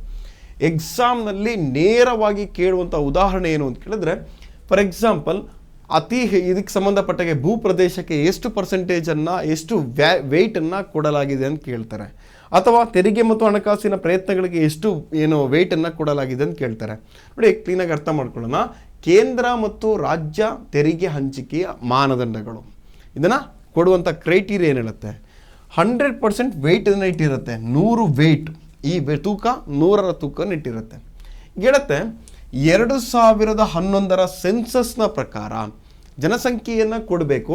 ಜನಸಂಖ್ಯೆಯನ್ನು ಹೇಗೆ ಆಧಾರವಾಗಿ ಇಟ್ಬಿಟ್ಟು ಕೊಡಬೇಕು ರಾಜ್ಯಗಳಿಗೆ ಪಾಲನ್ನು ಕೇಳಿದ್ರೆ, 2011ರ ಸೆನ್ಸಸ್ ಏನಿದೆ ಆ ಸೆನ್ಸಸ್ಸನ್ನು ಆಧಾರವಾಗಿ ಇಟ್ಬಿಟ್ಟು 100 ರೂಪಾಯಿನಲ್ಲಿ, ಅಂದರೆ 100ರ ಈ ವೆಯ್ಟ್ನಲ್ಲಿ 15%ರಷ್ಟು ಈ ವೆಯ್ಟ್ ಪರ್ಸೆಂಟನ್ನು ಯಾವುದಕ್ಕೆ ಕೊಡಬೇಕು, 2011ರ ಸೆನ್ಸಸ್ನ ಪ್ರಕಾರ. Very important. 1971ರ ಸೆನ್ಸಸ್ಸನ್ನು ನಾವು 15ರಲ್ಲಿ ತಗೊಳ್ಳಿಲ್ಲ. ನಾವು ತೆಗೆದುಕೊಂಡಂತಹ ಸೆನ್ಸಸ್ ಯಾವುದು ಕೇಳಿದ್ರೆ 2011ರ ಸೆನ್ಸಸ್ ಆಗಿರುತ್ತೆ. ಹಾಗೆ ಭೂಪ್ರದೇಶ ಅಂತ ಕರಿತೀವಿ, ಲ್ಯಾಂಡ್ ಏರಿಯಾ, ಇದಕ್ಕೆ 15% ಏನು ಮಾಡಿದ್ದೀವಿ, ವೆಯ್ಟನ್ನು ತೆಗೆದಿಟ್ಟಿದ್ದೀವಿ. 15ನೇ ಹಣಕಾಸು ಆಯೋಗದಲ್ಲಿ ಭೂಪ್ರದೇಶಕ್ಕೆ 15, 2011ರ ಸೆನ್ಸಸ್ಸಿಗೆ 15 ವೆಯ್ಟನ್ನು ಕೊಟ್ಟಿದ್ದೀವಿ. ಅರಣ್ಯ ಮತ್ತು ವಿಜ್ಞಾನ ಅಂತ ಕರಿತೀವಿ, ಫಾರೆಸ್ಟ್ ಆ್ಯಂಡ್ ಎಕಾಲಜಿ ಅಂತ ಕರಿತೀವಿ, ಇದಕ್ಕೆ ಸಂಬಂಧಪಟ್ಟಾಗೆ 10%ರಷ್ಟು ಅಥವಾ 10 ವೆಯ್ಟನ್ನು ಕೊಟ್ಟಿದ್ದೀವಿ. ಆದಾಯದ ಅಂತರ, ಇನ್ಕಮ್ ಗ್ಯಾಪ್ ಏನಿದೆ, ಈ ಗ್ಯಾಪಿಗೆ 45%ಅನ್ನು ಕೊಟ್ಟಿದ್ದೀವಿ. ಆದಾಯದ ಅಂತರ ಇದೆ. ಕೆಲವೊಂದು ರಾಜ್ಯಗಳು ತುಂಬ ಶ್ರೀಮಂತಿಕೆ, ತುಂಬ ಜಾಸ್ತಿ ಮುಂದಕ್ಕಿರುವಂಥದ್ದು ಅಥವಾ ತಲಾದಾಯದಲ್ಲಿ ಜಾಸ್ತಿ ಕಂಡು ಬರುತ್ತೆ. ಕೆಲವೊಂದು ರಾಜ್ಯಗಳು ಬಹಳ ಹಿನ್ನಡೆಯನ್ನು ಅನುಭವಿಸ್ತಾ ಇರುವಂಥದ್ದು. ಆದಾಯದ ಅಂತರವನ್ನು ನೋಡಿಬಿಟ್ಟು ಅದಕ್ಕೆ ವೆಯ್ಟನ್ನು ಇಟ್ಟಿದ್ದು 45% ಅಂತ ಕರಿತೀವಿ. ತೆರಿಗೆ ಮತ್ತು ಹಣಕಾಸಿನ ಪ್ರಯತ್ನಗಳು, ಟ್ಯಾಕ್ಸೇಷನ್ ಆ್ಯಂಡ್ ಫಿಸ್ಕಲ್ ಎಫರ್ಟ್ಸ್ ಅಂತ ಕರಿತೀವಿ, ಇದಕ್ಕೆ 2.5%ರಷ್ಟು ವೆಯ್ಟನ್ನು ತೆಗೆದಿಡಲಾಗಿದೆ. ಹಾಗೆ ಜನಸಂಖ್ಯಾ ಕಾರ್ಯಕ್ಷಮತೆ ಅಂತ ಕರಿತೀವಿ, ಡೆಮೋಗ್ರಫಿಕ್ ಪರ್ಫಾರ್ಮೆನ್ಸ್ ಅಂತ ಕರಿತೀವಿ, ಇದಕ್ಕೆ 12.5%ರಷ್ಟು ಇಟ್ಟಿರುವಂಥದ್ದು. 2011ರ ಜನಸಂಖ್ಯೆ ಏನು ಹೇಳುತ್ತೆ, ಜನಸಂಖ್ಯೆಗೆ ಸಂಬಂಧಪಟ್ಟ ಸೆನ್ಸಸ್ ನಮಗೆ ತಿಳಿಸುತ್ತೆ. ಜನಸಂಖ್ಯೆ ಹೆಚ್ಚಳವಾಗಿರುವಂಥದ್ದು ಅಥವಾ ಕಡಿಮೆ ಆಗಿರುವಂಥದ್ದು, ಇವುಗಳ ಬಗ್ಗೆ ತಿಳಿಸುತ್ತೆ. ಭೂಪ್ರದೇಶ ಏನಿದೆ, ಲ್ಯಾಂಡ್ ಏರಿಯಾಗೆ ಸಂಬಂಧಪಟ್ಟಾಗೆ ಆ ಲ್ಯಾಂಡ್ ಏರಿಯಾವನ್ನು ಇಲ್ಲಿ ಅತಿ ಹೆಚ್ಚು ದೊಡ್ಡ ರಾಜ್ಯ, ಅತಿ ಸಣ್ಣ ರಾಜ್ಯ, ಅವುಗಳನ್ನು ಕೂಡ ಇಲ್ಲಿ ಗಣನೆಗೆ ತೆಗೆದುಕೊಳ್ತೀವಿ. ಅರಣ್ಯ ಮತ್ತು ಪರಿಸರ ವಿಜ್ಞಾನವನ್ನು ಕೂಡ, ಅಂದರೆ ಆ ರಾಜ್ಯಕ್ಕೆ ಸಂಬಂಧಪಟ್ಟಾಗೆ ಅರಣ್ಯ ಮತ್ತು ಪರಿಸರ ವಿಜ್ಞಾನ ಕೂಡ ಇಲ್ಲೇನು ಮಾಡ್ತೀವಿ, ಹಣಕಾಸು ಆಯೋಗದಲ್ಲಿ ಹಂಚಿಕೆಯ ಕ್ರಮವನ್ನು ತೆಗೆದುಕೊಳ್ತೀವಿ. ಆದಾಯ ಅಂತರ, ಇನ್ಕಮ್ ಗ್ಯಾಪ್ ಅಂತ ಏನು ಕರಿತೀವಿ, ಇದು ಕೂಡ ಇಂಪಾರ್ಟೆಂಟ್ ಆಗಿರುತ್ತೆ. Income gap. ತೆರಿಗೆ ಮತ್ತು ಹಣಕಾಸಿನ ಪ್ರಯತ್ನಗಳು, ಟ್ಯಾಕ್ಸೇಷನ್ ಆ್ಯಂಡ್ ಫಿಸ್ಕಲ್ ಎಫರ್ಟ್ಸ್ ಅಂತ ಕರಿತೀವಿ, ಅಂದರೆ ಟ್ಯಾಕ್ಸನ್ನು ಕಲೆಕ್ಟ್ ಮಾಡೋದಕ್ಕೆ ಕೆಲವೊಂದು ಪ್ರಯತ್ನಗಳನ್ನು ರಾಜ್ಯ ಸರ್ಕಾರಗಳು ಮಾಡಿದ್ದಾರೆ. ಅವುಗಳಿಗೆ ಸಂಬಂಧಪಟ್ಟ 2.5 ವೆಯ್ಟನ್ನು ಕೊಟ್ಟಿದ್ದಾರೆ. ಜನಸಂಖ್ಯೆ ಕಾರ್ಯಕ್ಷಮತೆ, ಡೆಮೋಗ್ರಫಿಕ್ ಪರ್ಫಾರ್ಮೆನ್ಸ್ ಅಂತ ಏನು ಕರಿತೀವಿ, ಅಂದರೆ ಇಲ್ಲಿ IMR ಆಗಿರ್ಬೋದು, MMR ಆಗಿರ್ಬೋದು, ಮೆಟರ್ನಲ್ ಸಂಬಂಧಪಟ್ಟಾಗಿರ್ಬೋದು, ಅಥವಾ ಇನ್ಫ್ಯಾಂಟ್ ಆಗಿರ್ಬೋದು, ಅಥವಾ ಜನಸಂಖ್ಯೆಗೆ ಸಂಬಂಧ ಬರ್ತ್ ರೇಟ್ ಆಗಿರ್ಬೋದು, ಡೆತ್ ರೇಟ್ ಆಗಿರ್ಬೋದು, ಜನಸಂಖ್ಯಾ ಕ್ಷಮತೆಯನ್ನು ಇಲ್ಲಿ ಅದಕ್ಕೋಸ್ಕರ ಪರ್ಸೆಂಟೇಜನ್ನು ನಿಗದಿಯನ್ನು ಮಾಡಿದ್ದಾರೆ 12.5. ಇಲ್ಲಿ ಬಹಳ ಇಂಪಾರ್ಟೆಂಟ್ ಆಗಿಬಿಟ್ಟು ಇವುಗಳನ್ನು ಇಷ್ಟು ಕಲಿಯೋದ್ರ ಮೂಲಕ ಎಕ್ಸಾಮ್ನಲ್ಲಿ ಪ್ರಶ್ನೆಯನ್ನು ಹೀಗೂ ಊಹಿಸ್ಕೊಳ್ಬೋದು. ಹೇಗೆ ಅಂತ ಕೇಳಿದ್ರೆ ಇದು ಕೂಡ ಕೇಳುವಂತಹ ಸಾಧ್ಯತೆಗಳಿದೆ. ಹಾಗಾದರೆ ಈ ಒಂದು ಕೇಂದ್ರ ಮತ್ತು ರಾಜ್ಯಗಳ ಹಂಚಿಕೆ ಪಾಲಿನಲ್ಲಿ ಅತಿ ಹೆಚ್ಚು ವೆಯ್ಟನ್ನು, ತೂಕವನ್ನು ಯಾವುದಕ್ಕೆ ಹೊಂದಿದೆ ಅಂತ ಕೇಳ್ತಾರೆ. ಗೊತ್ತಿರಲಿ, ಅತಿ ಹೆಚ್ಚು ವೆಯ್ಟ್ ಯಾವುದಕ್ಕೆ ಅಂತ ಕೇಳಿದ್ರೆ ಆದಾಯದ ಅಂತರ. ಎಷ್ಟು? 100ರಲ್ಲಿ 45% ಕಂಡು ಬರುತ್ತೆ. ಹಾಗಾದರೆ ಕೇಂದ್ರ ಮತ್ತು ರಾಜ್ಯಗಳ ಮಧ್ಯೆ ತೆರಿಗೆ ಹಂಚಿಕೆಯ ಮಾನದಂಡಗಳಲ್ಲಿ ಅತಿ ಕಡಿಮೆ ವೆಯ್ಟ್ ತೂಕ ಇರುವಂಥದ್ದು ಯಾವುದು ಕೇಳಿದ್ರೆ ಗೊತ್ತಿರಲಿ, 2.5 ಏನಿದೆ. ತೆರಿಗೆ ಮತ್ತು ಹಣಕಾಸಿನ ಪ್ರಯತ್ನಗಳೇನಿದೆ ಇದು 2.5 ಇದೆ. ಅಥವಾ ಎಕ್ಸಾಮ್ನಲ್ಲಿ ಕೇಳ್ಬೋದು, 2 ಹಣಕಾಸು ಆಯೋಗದಲ್ಲಿ 2 ಸೇಮ್ ಆಗಿರುವಂಥದ್ದು ಯಾವುದು ಅಂತ ಕೇಳಿದ್ರೆ ಮಾನದಂಡಗಳಲ್ಲಿ 2011ರ ಜನಸಂಖ್ಯೆ 15 ಇದೆ. ಭೂಪ್ರದೇಶಕ್ಕೂ ಕೂಡ 15%ಅನ್ನು ತೆಗೆದಿಟ್ಟಿರುವಂಥದ್ದು ಆಗಿಬಿಟ್ಟು ಈ ರೀತಿ ಆಗಿಬಿಟ್ಟು ನಾವು ಕಲಿಬೇಕು ಎಕ್ಸಾಮ್ನ ದೃಷ್ಟಿಯಲ್ಲಿ. ನೆಕ್ಸ್ಟು ಇನ್ನೊಂದನ್ನು ನೋಡೋದಾದರೆ, ಈ 15ನೇ ಹಣಕಾಸು ಆಯೋಗ ತನ್ನ ಶಿಫಾರಸನ್ನು ಮಾಡಿರುವಂಥದ್ರಲ್ಲಿ ಹೇಳ್ತಾರೆ ಕಂದಾಯ ಕೊರತೆಗೆ ಅನುದಾನ ಅಂತ ಕರಿತೀವಿ. ಕಂದಾಯ ಕೊರತೆಗೆ ಸಂಬಂಧಪಟ್ಟಾಗೆ ಅನುದಾನವನ್ನು ತಿಳಿಸುತ್ತೆ. ಅಂದರೆ ಕೆಲವು ರಾಜ್ಯಗಳು ಫಿಸ್ಕಲ್ ಡಿಫಿಸಿಟ್ ಆಗಿರುತ್ತೆ. ಅವುಗಳು ಮೇಲಕ್ಕೆತ್ತಬೇಕು, ಸಹಾಯವನ್ನು ಮಾಡಬೇಕು ಅಂತಹ ರಾಜ್ಯಗಳಿಗೆ ಸಂಬಂಧಪಟ್ಟಾಗೆ. ವಿಶೇಷವಾಗಿಬಿಟ್ಟು ರಾಜ್ಯಗಳಿಗೆ ತೆರಿಗೆ ಪಾಲನ್ನು ನೀಡಿದ ನಂತರ 17 ರಾಜ್ಯಗಳೇನಿದೆ 17 ರಾಜ್ಯಗಳೇನಿದೆ ಆ ರಾಜ್ಯಗಳಿಗೆ ಅನುದಾನವನ್ನು ನೀಡಲು ಸುಮಾರು 2.94 ಕೋಟಿ ರೂಪಾಯಿಗಳ ಕಂದಾಯ ಕೊರತೆ ಏನು ಕಂಡು ಬರುತ್ತೆ. ಆ ಅನುದಾನವನ್ನು ಶಿಫಾರಸನ್ನು ಮಾಡಿರುವುದನ್ನು ನೋಡಬಹುದು. ಹಾಗೆ ಆರೋಗ್ಯದ ಮೇಲೆ ವೆಚ್ಚ ಅಂತ ಕರಿತೀವಿ. ರಾಜ್ಯಗಳು ಆರೋಗ್ಯ ವೆಚ್ಚವನ್ನು ಈಗಾಗಲೇ 2022ರಲ್ಲಿ ಕೊಟ್ಟಂಥ ವರದಿಯ ಪ್ರಕಾರ ರಾಜ್ಯಗಳು ಆರೋಗ್ಯ ವೆಚ್ಚವನ್ನು 2022ರ ವೇಳೆಗೆ ತಮ್ಮ ಬಜೆಟ್ನ ಶೇಕಡ 8ಕ್ಕಿಂತ ಹೆಚ್ಚಿಸಬೇಕು. ಅಂದರೆ ಬಜೆಟ್ನಲ್ಲಿ 100 ರೂಪಾಯಿ ಖರ್ಚು ಮಾಡ್ತಿದ್ದೀರಾ ಅಂತ ಕೇಳಿದ್ರೆ ಆ 100 ರೂಪಾಯಿನಲ್ಲಿ 8 ರೂಪಾಯಿ ಆರೋಗ್ಯಕ್ಕೆ, ಹೆಲ್ತ್ ಸಂಬಂಧಪಟ್ಟಾಗಿರಬೇಕು. ಯಾಕೆ ಅಂತ ಕೇಳಿದ್ರೆ ಈಗಾಗಲೇ ನಮ್ಮ ದೇಶದಲ್ಲಿ ಮಹಾಮಾರಿ ಕೋವಿಡ್ ಅಂತಹ ಮಹಾಮಾರಿಯನ್ನು ಗಮನಿಸಿದ್ದೀವಿ. ಭಾಳಷ್ಟು ಆರೋಗ್ಯಕ್ಕೆ ಸಂಬಂಧಪಟ್ಟಾಗೆ ಇಲ್ಲೇನಾಗಬೇಕು, ಎಲ್ಲ ವ್ಯವಸ್ಥೆಗಳು ಪ್ರತಿಯೊಬ್ಬರಿಗೂ ಸಿಗಬೇಕು. ಅದಕ್ಕೆ ಸಂಬಂಧಪಟ್ಟಾಗೆ ಬಜೆಟ್ನಲ್ಲಿ ಶೇಕಡ 8% ಯಾವುದಕ್ಕಿಡಬೇಕು, ಆರೋಗ್ಯಕ್ಕೆ ಸಂಬಂಧಪಡುತ್ತೆ. ಹಾಗೆ ವೈದ್ಯರ ಲಭ್ಯತೆಯಲ್ಲಿ ಅಂತರರಾಜ್ಯ ಅಸಮಾನತೆಯನ್ನು ಗಮನಿಸಿದರೆ ಗೊತ್ತಿದೆ ನಮಗೆ ಏನಾಗಿರುತ್ತೆ. ವೈದ್ಯರ ಲಭ್ಯತೆಯಲ್ಲಿ ಏನಿದೆ, ಅವ್ರು ಸಿಗುವಂಥ ಲಭ್ಯತೆಯಲ್ಲಿ ಅಂತರರಾಜ್ಯ ಬೇರೆ ಬೇರೆ ರಾಜ್ಯಗಳನ್ನು ಇಲ್ಲಿ ಗಮನಿಸಿದರೆ ಅಸಮಾನತೆ ಇದೆ. UPSC ನಾಗರಿಕ ಸೇವೆಗಳ ಮಾದರಿಯಲ್ಲಿ ಏನು ಮಾಡಬೇಕು, UPSCಯ ಮಾದರಿಯಲ್ಲಿ ಅಖಿಲ ಭಾರತ ಆರೋಗ್ಯ ಸೇವೆಗಳು, ಅಖಿಲ ಭಾರತ ವೈದ್ಯಕೀಯ ಸೇವೆಗಳ ಏನು ಮಾಡಬೇಕು, ರಚಿಸಬೇಕು, ಅತ್ಯಗತ್ಯ ಅಂತೇಳ್ಬಿಟ್ಟು ತಿಳಿಸುತ್ತೆ. ಅಂದರೆ ಏನು ಮಾಡಬೇಕು, ಈ ಶೈಲಿಯಲ್ಲಿ UPSC ಅಥವಾ ಈ ಅಖಿಲ ಭಾರತ ವೈದ್ಯಕೀಯಕ್ಕೆ ಸಂಬಂಧಪಟ್ಟಾಗೆ ಅಖಿಲ ಭಾರತ ಆರೋಗ್ಯ ಸೇವೆಗಳು ಅಥವಾ ಅಖಿಲ ಭಾರತ ವೈದ್ಯಕೀಯ ಸೇವೆಗಳು ಅಂತ ಏನು ಕರಿತೀವಿ, ಈ ಮಾದರಿಯಲ್ಲಿ ಏನು ಮಾಡಬೇಕು, ಒಂದು ರಚಿಸಬೇಕು. ಇದಕ್ಕೆ ಸಂಬಂಧಪಟ್ಟಾಗೆ ಅಂದರೆ ಆಗ ಮಾತ್ರ ನಮ್ಮಲ್ಲಿ ವೈದ್ಯಕ್ಕೆ ಸಂಬಂಧಪಟ್ಟಾಗೆ ಏನು ಮಾಡ್ಬೋದು, ಅವುಗಳನ್ನು ಅಂತರವನ್ನು ಕಡಿಮೆ ಮಾಡಬಹುದು. ಹಾಗೆ ನೆಕ್ಸ್ಟನ್ನು ನೋಡೋದಾದರೆ ವಿಪತ್ತು ಅಪಾಯ ನಿರ್ವಹಣೆ ಅಂತ ಕರಿತೀವಿ. ಅಂದರೆ ಡಿಸಾಸ್ಟರ್ ರಿಸ್ಕ್ ಮ್ಯಾನೇಜ್ಮೆಂಟ್ ಅಂತ ಕರಿತೀವಿ. ಕೆಲವು ರಾಜ್ಯಗಳು ಏನಾಗಿರುತ್ತೆ ಅನ್ನೋದನ್ನು ನೋಡಿದ್ರೆ ವಿಪತ್ತಿಗೆ ಒಳಗಾಗಿರುತ್ತೆ. ಅಂದರೆ ಮಳೆ ಜಾಸ್ತಿ ಆಗಿರ್ಬೋದು ಅಥವಾ ಗುಡ್ಡಗಳು ಕುಸಿತವಾಗುವಂಥದ್ದಾಗಿರ್ಬೋದು, ಈ ಥರ ಫ್ಲಡ್ಗಳು ಬರುವಂಥದ್ದಾಗಿರ್ಬೋದು. ಅಥವಾ ಇಂತಹ ಪರಿಸ್ಥಿತಿಗಳಲ್ಲಿ ಅವುಗಳ ನಿರ್ವಹಣೆಯನ್ನು ಮಾಡೋದಕ್ಕೋಸ್ಕರ ವಿಪತ್ತು ನಿರ್ವಹಣಾ ಕಾಯ್ದೆಯನ್ನು ಇವುಗಳ ನಿಬಂಧನೆಗಳಿಗೆ ಅನುಗುಣವಾಗಿ ಏನು ಮಾಡಬೇಕು, ರಾಷ್ಟ್ರೀಯ ಮತ್ತು ರಾಜ್ಯ ಮಟ್ಟದಲ್ಲಿ ಅವುಗಳನ್ನು ಕಡಿಮೆ ಮಾಡೋದಕ್ಕೆ ಪ್ರತ್ಯೇಕ ನಿಧಿಗಳನ್ನು, ಒಂದು ಫಂಡನ್ನೇ ತೆಗಿಬೇಕು. ಆ ನಿಧಿಯನ್ನು ವಿಪತ್ತು ನಿರ್ವಹಣೆಗೆ ಬಳಸಬೇಕು ಅಂತ ಹೇಳುತ್ತೆ. 15ನೇ ಹಣಕಾಸು ಆಯೋಗ ಏನಿದೆ 2021ರಿಂದ 26ರ ಅವಧಿಯವರೆಗೆ 21 to 26ನ ಅವಧಿವರೆಗೆ ರಾಜ್ಯಗಳಿಗೆ ಗೊತ್ತಿರಲಿ 1,60,153 ಕೋಟಿ ಅನುದಾನವನ್ನು ಶಿಫಾರಸನ್ನು ಮಾಡಿರುತ್ತೆ. ಇದರಲ್ಲಿ ಕೇಂದ್ರದ ಪಾಲು 1,22,601 ಕೋಟಿ ಮತ್ತು ರಾಜ್ಯಗಳ ಪಾಲು 37,552 ಕೋಟಿ ಎಂದು ಏನು ಮಾಡಿದೆ, ಈಗಾಗಲೇ ತಿಳಿಸಿರುವಂಥದ್ದನ್ನು, ನಿಗದಿಪಡಿಸಿರುವುದನ್ನು ಇಲ್ಲಿ ಗಮನಿಸ್ಬೋದು.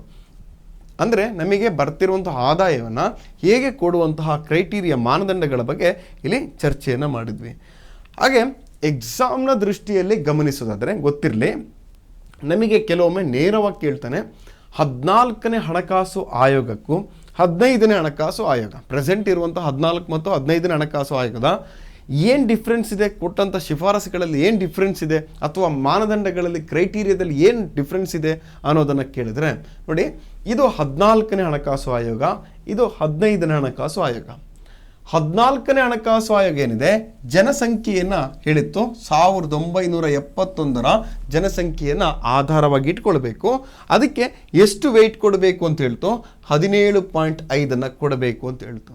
ಬಟ್ 15ನೇ ಹಣಕಾಸು ಆಯೋಗ ಏನು ಮಾಡುತ್ತೆ, ಇದು ನಮಗೆ ಬೇಡ, 1971ರ ಸೆನ್ಸಸ್ ತುಂಬ ಹಳೇದಾಯಿತು, ಬೇಡ ಅಂತ ಹೇಳ್ಬಿಟ್ಟು ಅದನ್ನು ರಿಜೆಕ್ಟ್ ಮಾಡ್ತು. ನೆಕ್ಸ್ಟು 14ನೇ ಹಣಕಾಸು ಆಯೋಗ 1921ರ ಜನಸಂಖ್ಯೆಯನ್ನು ಕೂಡ ಸೆನ್ಸಸ್ಸನ್ನು ಇಟ್ಕೊಳ್ಳುತ್ತೆ ಮತ್ತು 2011ರನ್ನು ಕೂಡ ಇಟ್ಕೊಳ್ಳುತ್ತೆ. 2011ಕ್ಕೆ 10% ವೆಯ್ಟನ್ನು ಕೊಟ್ಟಿದ್ದರೆ 15ನೇ ಹಣಕಾಸು ಆಯೋಗ 11ನ್ನು ತಿರಸ್ಕರಿಸಲಿಲ್ಲ. ಬಟ್ ಇದಕ್ಕೆ 15% ಏನು ಮಾಡುತ್ತೆ, ಅದಕ್ಕೆ ಆದ್ಯತೆಯನ್ನು ಕೊಡ್ತು. ಇನ್ಕಮ್ ಡಿಸ್ಟೆನ್ಸ್, ಆದಾಯ ಅಂತರಕ್ಕೆ ಸಂಬಂಧಪಟ್ಟಾಗೆ 14ನೇ ಹಣಕಾಸು ಆಯೋಗ 50% ಕೊಡಬೇಕು ಅಂತ ಹೇಳ್ತು. ಆದರೆ 15ನೇ ಹಣಕಾಸು ಆಯೋಗ 45% ಕೊಡಬೇಕು ಅಂತ ತಿಳಿಸುತ್ತೆ. ಭೂಪ್ರದೇಶ ಏರಿಯಾ ವೈಸನ್ನು ನೋಡೋದಾದರೆ 15% ಕೊಡಬೇಕು ಅಂತ ಹೇಳ್ಬಿಟ್ಟು 14ನೇ ಹಣಕಾಸು ಆಯೋಗ ಹೇಳಿದರೆ 15ನೇ ಹಣಕಾಸು ಆಯೋಗ ದ ಸೇಮನ್ನು ರಿಪೀಟ್ ಮಾಡುತ್ತೆ. ಭೂಪ್ರದೇಶಕ್ಕೆ 15 ಕೊಡಬೇಕು ಅಂತ ಹೇಳ್ತು. ಅರಣ್ಯ ಪ್ರದೇಶ ಫಾರೆಸ್ಟ್ ಕವರ್ ಅನ್ನೋದಕ್ಕೆ 7.5% ಕೊಡಬೇಕು ಅಂತ ಹೇಳ್ತು 14ನೇ ಹಣಕಾಸು ಆಯೋಗ. ಬಟ್ 15ನೇ ಹಣಕಾಸು ಆಯೋಗ ಅದು ನಮಗೆ ಅಗತ್ಯ ಇಲ್ಲ ಅಂದರೆ ಈ ಅರಣ್ಯ ಪ್ರದೇಶವನ್ನು ತೆಗೆಯುತ್ತೆ, ಈ ಕಾನ್ಸೆಪ್ಟನ್ನು ತೆಗೆಯುತ್ತೆ. ಬಟ್ 15ನೇ ಹಣಕಾಸು ಆಯೋಗ ಏನು ಮಾಡುತ್ತೆ, ಅರಣ್ಯ ಮತ್ತು ಜೀವ ಪರಿಸರ ಅನ್ನೋ ಒಂದು ಹೊಸ ಕಾನ್ಸೆಪ್ಟನ್ನು ತೆಗೆಯುತ್ತೆ. ಇದಕ್ಕೋಸ್ಕರ 10% ಕೊಡುತ್ತೆ. 15ನೇ ಹಣಕಾಸು ಆಯೋಗ ಜನಾಂಗೀಯ ನಿರ್ವಹಣೆ ಡೆಮೋಗ್ರಫಿಕ್ ಪರ್ಫಾರ್ಮೆನ್ಸ್ ಅಂತ ಕರಿತೀವಿ, ಅದಕ್ಕೆ 12.5 ಕೊಡುತ್ತೆ. ಹಾಗೆ ಇಲ್ಲಿ ಗೊತ್ತಿರಲಿ ಇದನ್ನು ಕೊಟ್ಟಿರುತ್ತೆ.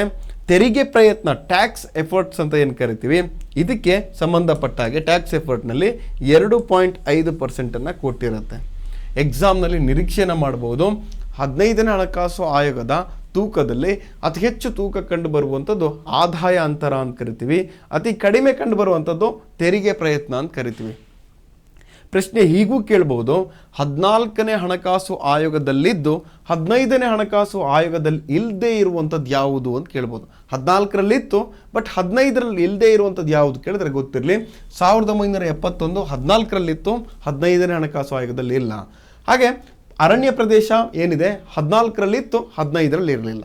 ಯಾಕಂದರೆ ಹೀಗೂ ಪ್ರಶ್ನೆ ಕೇಳ್ಬೋದು, 15ನೇ ಹಣಕಾಸು ಆಯೋಗದಲ್ಲಿ ಇದ್ದಿದ್ದು 14 ಅಂದರೆ ಹೊಸತನವಾಗಿ ತಂದಂಥದ್ದು ಯಾವುದು ಅಂತ ಕೇಳಿದ್ರೆ ನಮಗೆ ಗೊತ್ತಿರಲಿ, ಅರಣ್ಯ ಮತ್ತು ಜೀವ ಪರಿಸರ, ಜನಾಂಗೀಯ ನಿರ್ವಹಣೆ, ತೆರಿಗೆ ಪ್ರಯತ್ನ ಅಂತ ಏನು ಕರಿತೀವಿ, ಈ ಅಂಶಗಳನ್ನು 14ರಲ್ಲಿ ಇರಲಿಲ್ಲ, 15ರಲ್ಲಿ ಹೊಸದಾಗಿ ಏನು ಮಾಡಿದ್ದೀವಿ, ಇವುಗಳನ್ನು ಆಯ್ಕೆಯನ್ನು ಮಾಡಿದ್ದೀವಿ, ಸೇರಿಸಿರುವಂಥದ್ದನ್ನು ಇಲ್ಲಿ ಗಮನಿಸ್ಬೋದು. ಹಾಗೆ ನೆಕ್ಸ್ಟು ನೋಡಿ, ಹಣಕಾಸು ಆಯೋಗ ತನ್ನ ವರದಿಯನ್ನು ಯಾರಿಗೆ ಕೊಡ್ತಾರೆ ಅಂತ ಕೇಳಿದ್ರೆ ರಾಷ್ಟ್ರಪತಿ ಕೊಡ್ತಾರೆ. ಹಣಕಾಸು ಆಯೋಗ ತನ್ನ ವರದಿ ನೋಡಿ ರೆಡಿ ಮಾಡಿರುವಂತಹ ಈ ವರದಿ ಏನಿದೆ, ಆ ವರದಿಯನ್ನು ಯಾರಿಗೆ ಕೊಡ್ತಾರೆ ಅಂತ ಕೇಳಿದ್ರೆ ಹಣಕಾಸು ಆಯೋಗ ತನ್ನ ವರದಿಯನ್ನು ರಾಷ್ಟ್ರಪತಿಗಳಿಗೆ ಕೊಡ್ತಾರೆ. ಬಟ್ ಗೊತ್ತಿರಲಿ, ಹಣಕಾಸು ಆಯೋಗ ತನ್ನ ವರದಿಯನ್ನು ಯಾರಿಗೆ, ಉಪರಾಷ್ಟ್ರಪತಿಗೆ ಅಥವಾ ಪ್ರಧಾನಮಂತ್ರಿಗೆ ಅಥವಾ ಏನು ರಾಜ್ಯಪಾಲರಿಗೆ ಕೊಡೋದಿಲ್ಲ. ಕೇಂದ್ರ ಹಣಕಾಸು ಆಯೋಗ ತನ್ನ ವರದಿಯನ್ನು ಯಾರಿಗೆ ಕೊಡ್ತಾರೆ ಅಂತ ಕೇಳಿದ್ರೆ ಗೊತ್ತಿರಲಿ, ರಾಷ್ಟ್ರಪತಿಗೆ ಕೊಡುವಂಥದ್ದನ್ನು ಗಮನಿಸ್ಬೋದು. ಇಲ್ಲಿವರೆಗೂ ನಾವೇನು ಚರ್ಚೆಯನ್ನು ಮಾಡಿದ್ವಿ ಅಂತ ಕೇಳಿದ್ರೆ ಕೇಂದ್ರ ಹಣಕಾಸು ಆಯೋಗದ ಬಗ್ಗೆ ಚರ್ಚೆಯನ್ನು ಮಾಡಿದ್ವಿ. ಹಾಗಾದರೆ ರಾಜ್ಯ ಹಣಕಾಸು ಆಯೋಗ ಇದೆಯಾ ಅಂತ ಕೇಳಿದ್ರೆ ಅದು ಕೂಡ ನಮಗೆ ಗೊತ್ತಿರಬೇಕು. ರಾಜ್ಯದಲ್ಲಿ ಕರ್ನಾಟಕ ಸರ್ಕಾರಕ್ಕೆ ಸಂಬಂಧಪಟ್ಟ ಹಾಗೆ 5ನೇ ರಾಜ್ಯ ಹಣಕಾಸು ಆಯೋಗ ಪ್ರೆಸೆಂಟ್ ರನ್ನಿಂಗಲ್ಲಿದೆ. 5ನೇ ಹಣಕಾಸು ಆಯೋಗ ನಾನು ರಾಜ್ಯಕ್ಕೆ ಸಂಬಂಧಪಟ್ಟಾಗಿ ಚರ್ಚೆಯನ್ನು ಮಾಡ್ತಾ ಇದ್ದೀನಿ. ಕೇಂದ್ರದಲ್ಲಿ ಏನಿರುವಂಥದ್ದು ಕೇಂದ್ರ ಹಣಕಾಸು ಆಯೋಗ, ರಾಜ್ಯದಲ್ಲಿ ರಾಜ್ಯ ಹಣಕಾಸು ಆಯೋಗ ಅಂತ ಕರಿತೀವಿ. ಇಲ್ಲಿ ಕರ್ನಾಟಕದಲ್ಲಿ ಒಟ್ಟು ಎಷ್ಟು ಹಣಕಾಸು ಆಯೋಗ ಇದೆ ಅಂತ ಕೇಳಿದ್ರೆ ಟೋಟಲ್ ಆಗಿಬಿಟ್ಟು 5 ಹಣಕಾಸು ಆಯೋಗ ಇದೆ. ಫಸ್ಟ್ ಹಣಕಾಸು ಆಯೋಗ ಯಾರು ಅಂತ ಕೇಳಿದ್ರೆ ಗೊತ್ತಿರಲಿ, ಡಾಕ್ಟರ್ ಜಿ ತಿಮ್ಮಯ್ಯ, ಇವರು ಮೊದಲನೇ ಹಣಕಾಸು ಆಯೋಗದ ಅಧ್ಯಕ್ಷರು ಅಂತ ಕರಿತೀವಿ. 2ನೇ ಹಣಕಾಸು ಆಯೋಗದ ಅಧ್ಯಕ್ಷರು KP ಸುರೇಂದ್ರನಾಥ್ ಅಂತ ಕರಿತೀವಿ. 3ನೇ ಹಣಕಾಸು ಆಯೋಗದ ಅಧ್ಯಕ್ಷರು AG ಕೋಡಗಿ ಅಂತ ಕರಿತೀವಿ. 4ನೇ ಹಣಕಾಸು ಆಯೋಗದ ಅಧ್ಯಕ್ಷರು CG ಚಿನ್ನಸ್ವಾಮಿ ಅಂತ ಕರಿತೀವಿ. 4 ಹಣಕಾಸು ಆಯೋಗ. ಪ್ರೆಸೆಂಟ್ ಎಷ್ಟನೇ ಹಣಕಾಸು ಆಯೋಗ ಇರುವಂಥದ್ದು ಕೇಳಿದ್ರೆ 5ನೇ ಹಣಕಾಸು ಆಯೋಗ ಸಿ ನಾರಾಯಣ ಸ್ವಾಮಿ ಈ 5ನೇ ಹಣಕಾಸು ಆಯೋಗದ ಅಧ್ಯಕ್ಷರು ಅಂತ ಕರಿತೀವಿ. Very important. 5ನೇ ಹಣಕಾಸು ಆಯೋಗದ ಅಧ್ಯಕ್ಷರು ಯಾರು ಕೇಳಿದ್ರೆ ಸಿ ನಾರಾಯಣ ಸ್ವಾಮಿ ಅಂತ ಕರಿತೀವಿ. ಸದಸ್ಯರನ್ನು ಕೇಳಿದ್ರೆ ಪ್ರೆಸೆಂಟ್ ಇರುವಂಥ ಸದಸ್ಯರು ಯಾರು ಅಂತ ಕೇಳಿದ್ರೆ ಗೊತ್ತಿರಲಿ, ಮೊಹಮ್ಮದ್ ಸನಾವುಲ್ಲಾ ಹಾಗೆ RS ಪೋಂಡೆ ಅಂತ ಕರಿತೀವಿ. ಈ ಪ್ರಶ್ನೆ ಕೂಡ ಈಗಾಗಲೇ ಆಗಿದೆ. ಹಿಂದೆ ಸದಸ್ಯರು ಯಾರಿದ್ದಾರೆ ಅಥವಾ ಅಧ್ಯಕ್ಷರು ಯಾರಿದ್ದಾರೆ ಅಂತೆಲ್ಲ ಕೇಳ್ತಾರೆ. ಆ ದೃಷ್ಟಿಯಿಂದ ಗೊತ್ತಿರಲಿ, ಪ್ರೆಸೆಂಟ್ ಇರುವಂತಹ ಹಣಕಾಸು ಆಯೋಗ 5ನೇ ಹಣಕಾಸು ಆಯೋಗ. ಕೇಂದ್ರದಲ್ಲಿ ಪ್ರೆಸೆಂಟ್ನಲ್ಲಿ ಹಣಕಾಸು ಆಯೋಗ ಯಾವ್ದು ರನ್ನಿಂಗಲ್ಲಿದೆ ಕೇಳಿದ್ರೆ 15ನೇ ಹಣಕಾಸು ಆಯೋಗ ಪ್ರೆಸೆಂಟ್ ರನ್ನಿಂಗಲ್ಲಿದೆ. ಇಲ್ಲಿ ಕೇಂದ್ರದಲ್ಲಿ ಹಣಕಾಸು ಆಯೋಗದ 15ನೇ ಹಣಕಾಸು ಆಯೋಗದ ಅಧ್ಯಕ್ಷರು ಯಾರು ಕೇಳಿದ್ರೆ NK ಸಿಂಗ್, ನಂದಕಿಶೋರ್ ಸಿಂಗ್ ಅಂತ ಕರಿತೀವಿ.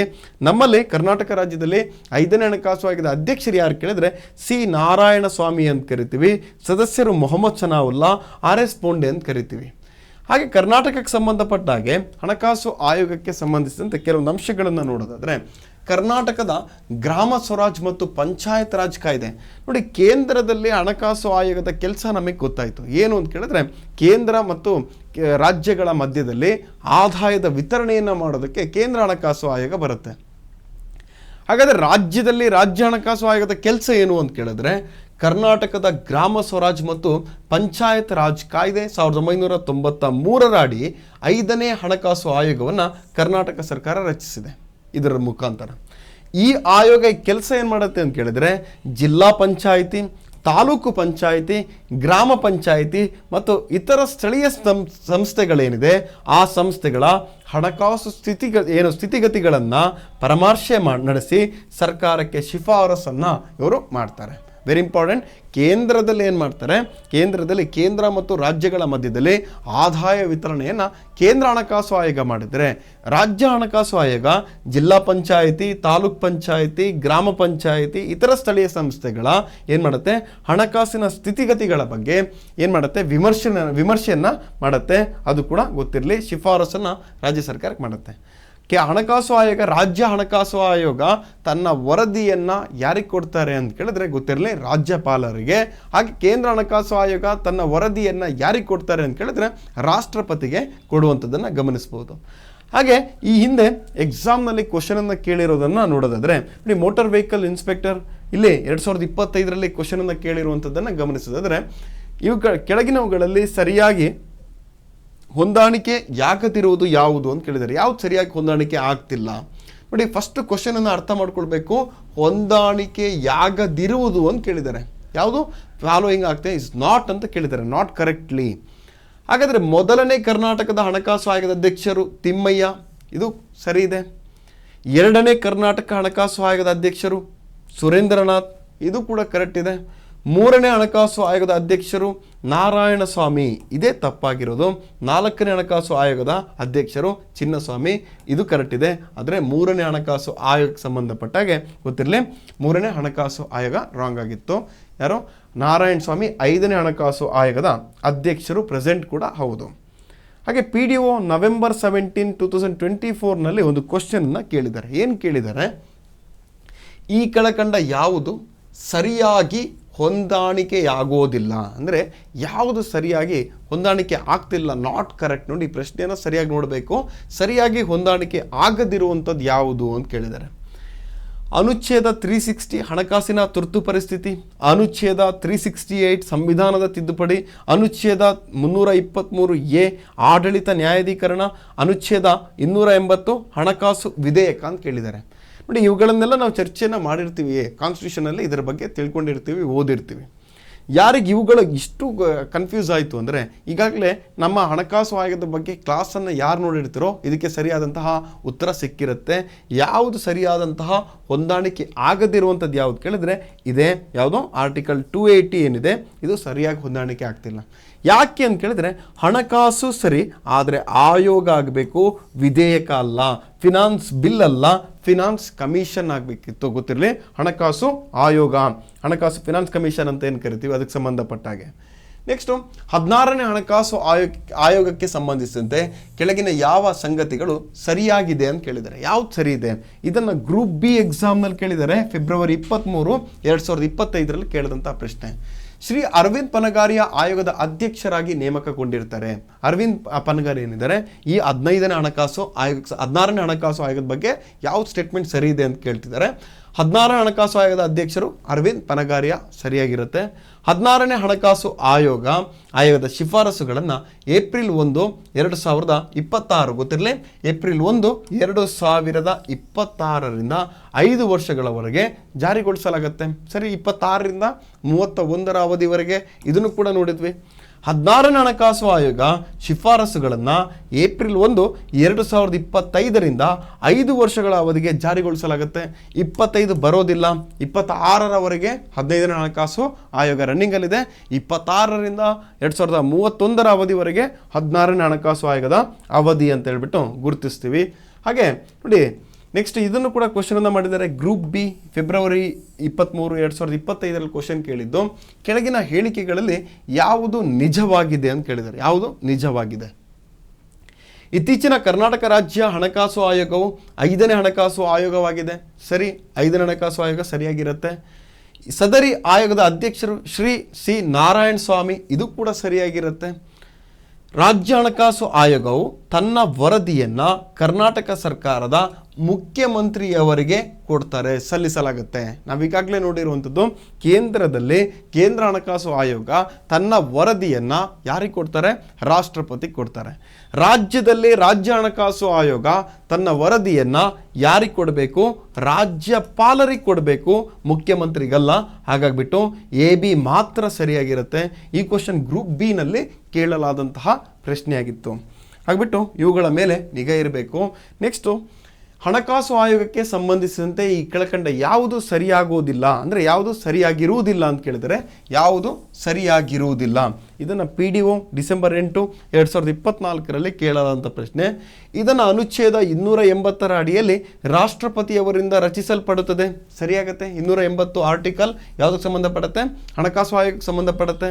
ಇದು ಕೇಂದ್ರ ಮತ್ತು ರಾಜ್ಯಗಳ ನಡುವಿನ ಹಣಕಾಸು ಸಂಬಂಧವನ್ನು ವ್ಯಾಖ್ಯಾನಿಸುತ್ತೆ. ಇದು ಕೂಡ ಸಂಬಂಧ ಸರಿಯಾಗುತ್ತೆ. ಕೇಂದ್ರ ಮತ್ತು ರಾಜ್ಯಗಳ ಮಧ್ಯದಲ್ಲಿ ಆದಾಯ ಸಂಪನ್ಮೂಲಗಳ ವಿತರಣೆಯ ಕೆಲಸವನ್ನು ಯಾರು ಮಾಡ್ತಾರೆ? ಕೇಂದ್ರ ಹಣಕಾಸು ಆಯೋಗ ಮಾಡುತ್ತೆ. 1951ರಲ್ಲಿ ಮೊದಲ ಹಣಕಾಸು ಆಯೋಗ ರಚನೆ ಆಗುತ್ತೆ. 1951 ನವೆಂಬರ್ 22. ಈಗಾಗಲೇ ಇದ್ರ ಬಗ್ಗೆ ಓದಿದ್ದೀವಿ. ಇದು ಕೂಡ ಸರಿಯಾಗತ್ತೆ. ಈಗಿನ 16ನೇ ಹಣಕಾಸು ಆಯೋಗದ ಅಧ್ಯಕ್ಷರು NK ಸಿಂಗ್ ಅಂತ ಕೇಳಿದ್ದಾರೆ. ಈಗಿರುವಂಥ ಹಣಕಾಸು ಆಯೋಗ 16ನೇ ಹಣಕಾಸು ಆಯೋಗದ ಅಧ್ಯಕ್ಷರು NK ಸಿಂಗ್ ಅಲ್ಲ, ಅರವಿಂದ್ ಪನಗಾರಿಯಾ, ಅದು ಗೊತ್ತಿರಬೇಕು. NK ಸಿಂಗ್ 15ನೇ ಹಣಕಾಸು ಆಯೋಗದ ಅಧ್ಯಕ್ಷರಾಗಿರ್ತಾರೆ. ಹಾಗೆ ನೋಡಿ, PDO ಡಿಸೆಂಬರ್ 8, 2024 ಎಷ್ಟೊಂದು ಪ್ರಶ್ನೆಗಳಿಗೆ ಸಂಬಂಧಪಟ್ಟಾಗೆ ನೋಡೋದಾದ್ರೆ ನೋಡಿ, ಹೊಂದಿಸಿ ಬರೆಯಿರಿ, ಮ್ಯಾಚ್ ದ ಫಾಲೋವಿಂಗ್ನಲ್ಲಿ ಕೇಳಿದ್ರು. ಭಾಳ ಸಿಂಪಲ್ ಆಗಿತ್ತು ಇದು. ಕರ್ನಾಟಕದ ಮೊದಲ ಹಣಕಾಸು ಆಯೋಗದ ಅಧ್ಯಕ್ಷರು ಯಾರು, ಅಥವಾ 2ನೇದು ಯಾರು, 3ನೇದು ಯಾರು, 4ನೇದು ಯಾರು ಅಂತ ಮ್ಯಾಚ್ ದ ಫಾಲೋವಿಂಗ್ ನಾನು ಕೇಳಿದ್ದಾನೆ. ಗೊತ್ತಿರಲಿ. 1ನೇಗೆ ಸಂಬಂಧಪಟ್ಟಾಗೆ ನಮಗೆ ಗೊತ್ತಿದೆ, ಡಾಕ್ಟರ್ G ತಿಮ್ಮಯ್ಯ ಅಂತ ಕರಿತೀವಿ. ಈಗಾಗಲೇ ಇವ್ರ ಬಗ್ಗೆ ಓದಿದ್ದೀವಿ. 2ನೇದು ಸುರೇಂದ್ರನಾಥ್ ಅಂತ ಕರಿತೀವಿ. ಹಾಗೆ 3ನೇದು AG ಕೋಡ್ಗಿ, 4ನೇದು ಚಿನ್ನಸ್ವಾಮಿ ಅಂತ ಕರಿತೀವಿ. ನಮಗೆ ಇಲ್ಲೇ ಸಿಗುತ್ತೆ. ಮೊದಲನೇದು ಯಾರು ಅಂದರೆ ಡಾಕ್ಟರ್ G ತಿಮ್ಮಯ್ಯ ಅಂತ ಕರಿತೀವಿ. ಎಗೆ 2 ಇರುವಂಥದ್ದು ಯಾವುದಿದೆಯೋ ಅದೇ ಆನ್ಸರ್ ಆಗುತ್ತೆ. ಇಲ್ಲೇ ಸಿಗ್ತಾ ಇದೆ, ಎಗೆ 2 ಇಲ್ಲಿದೆ.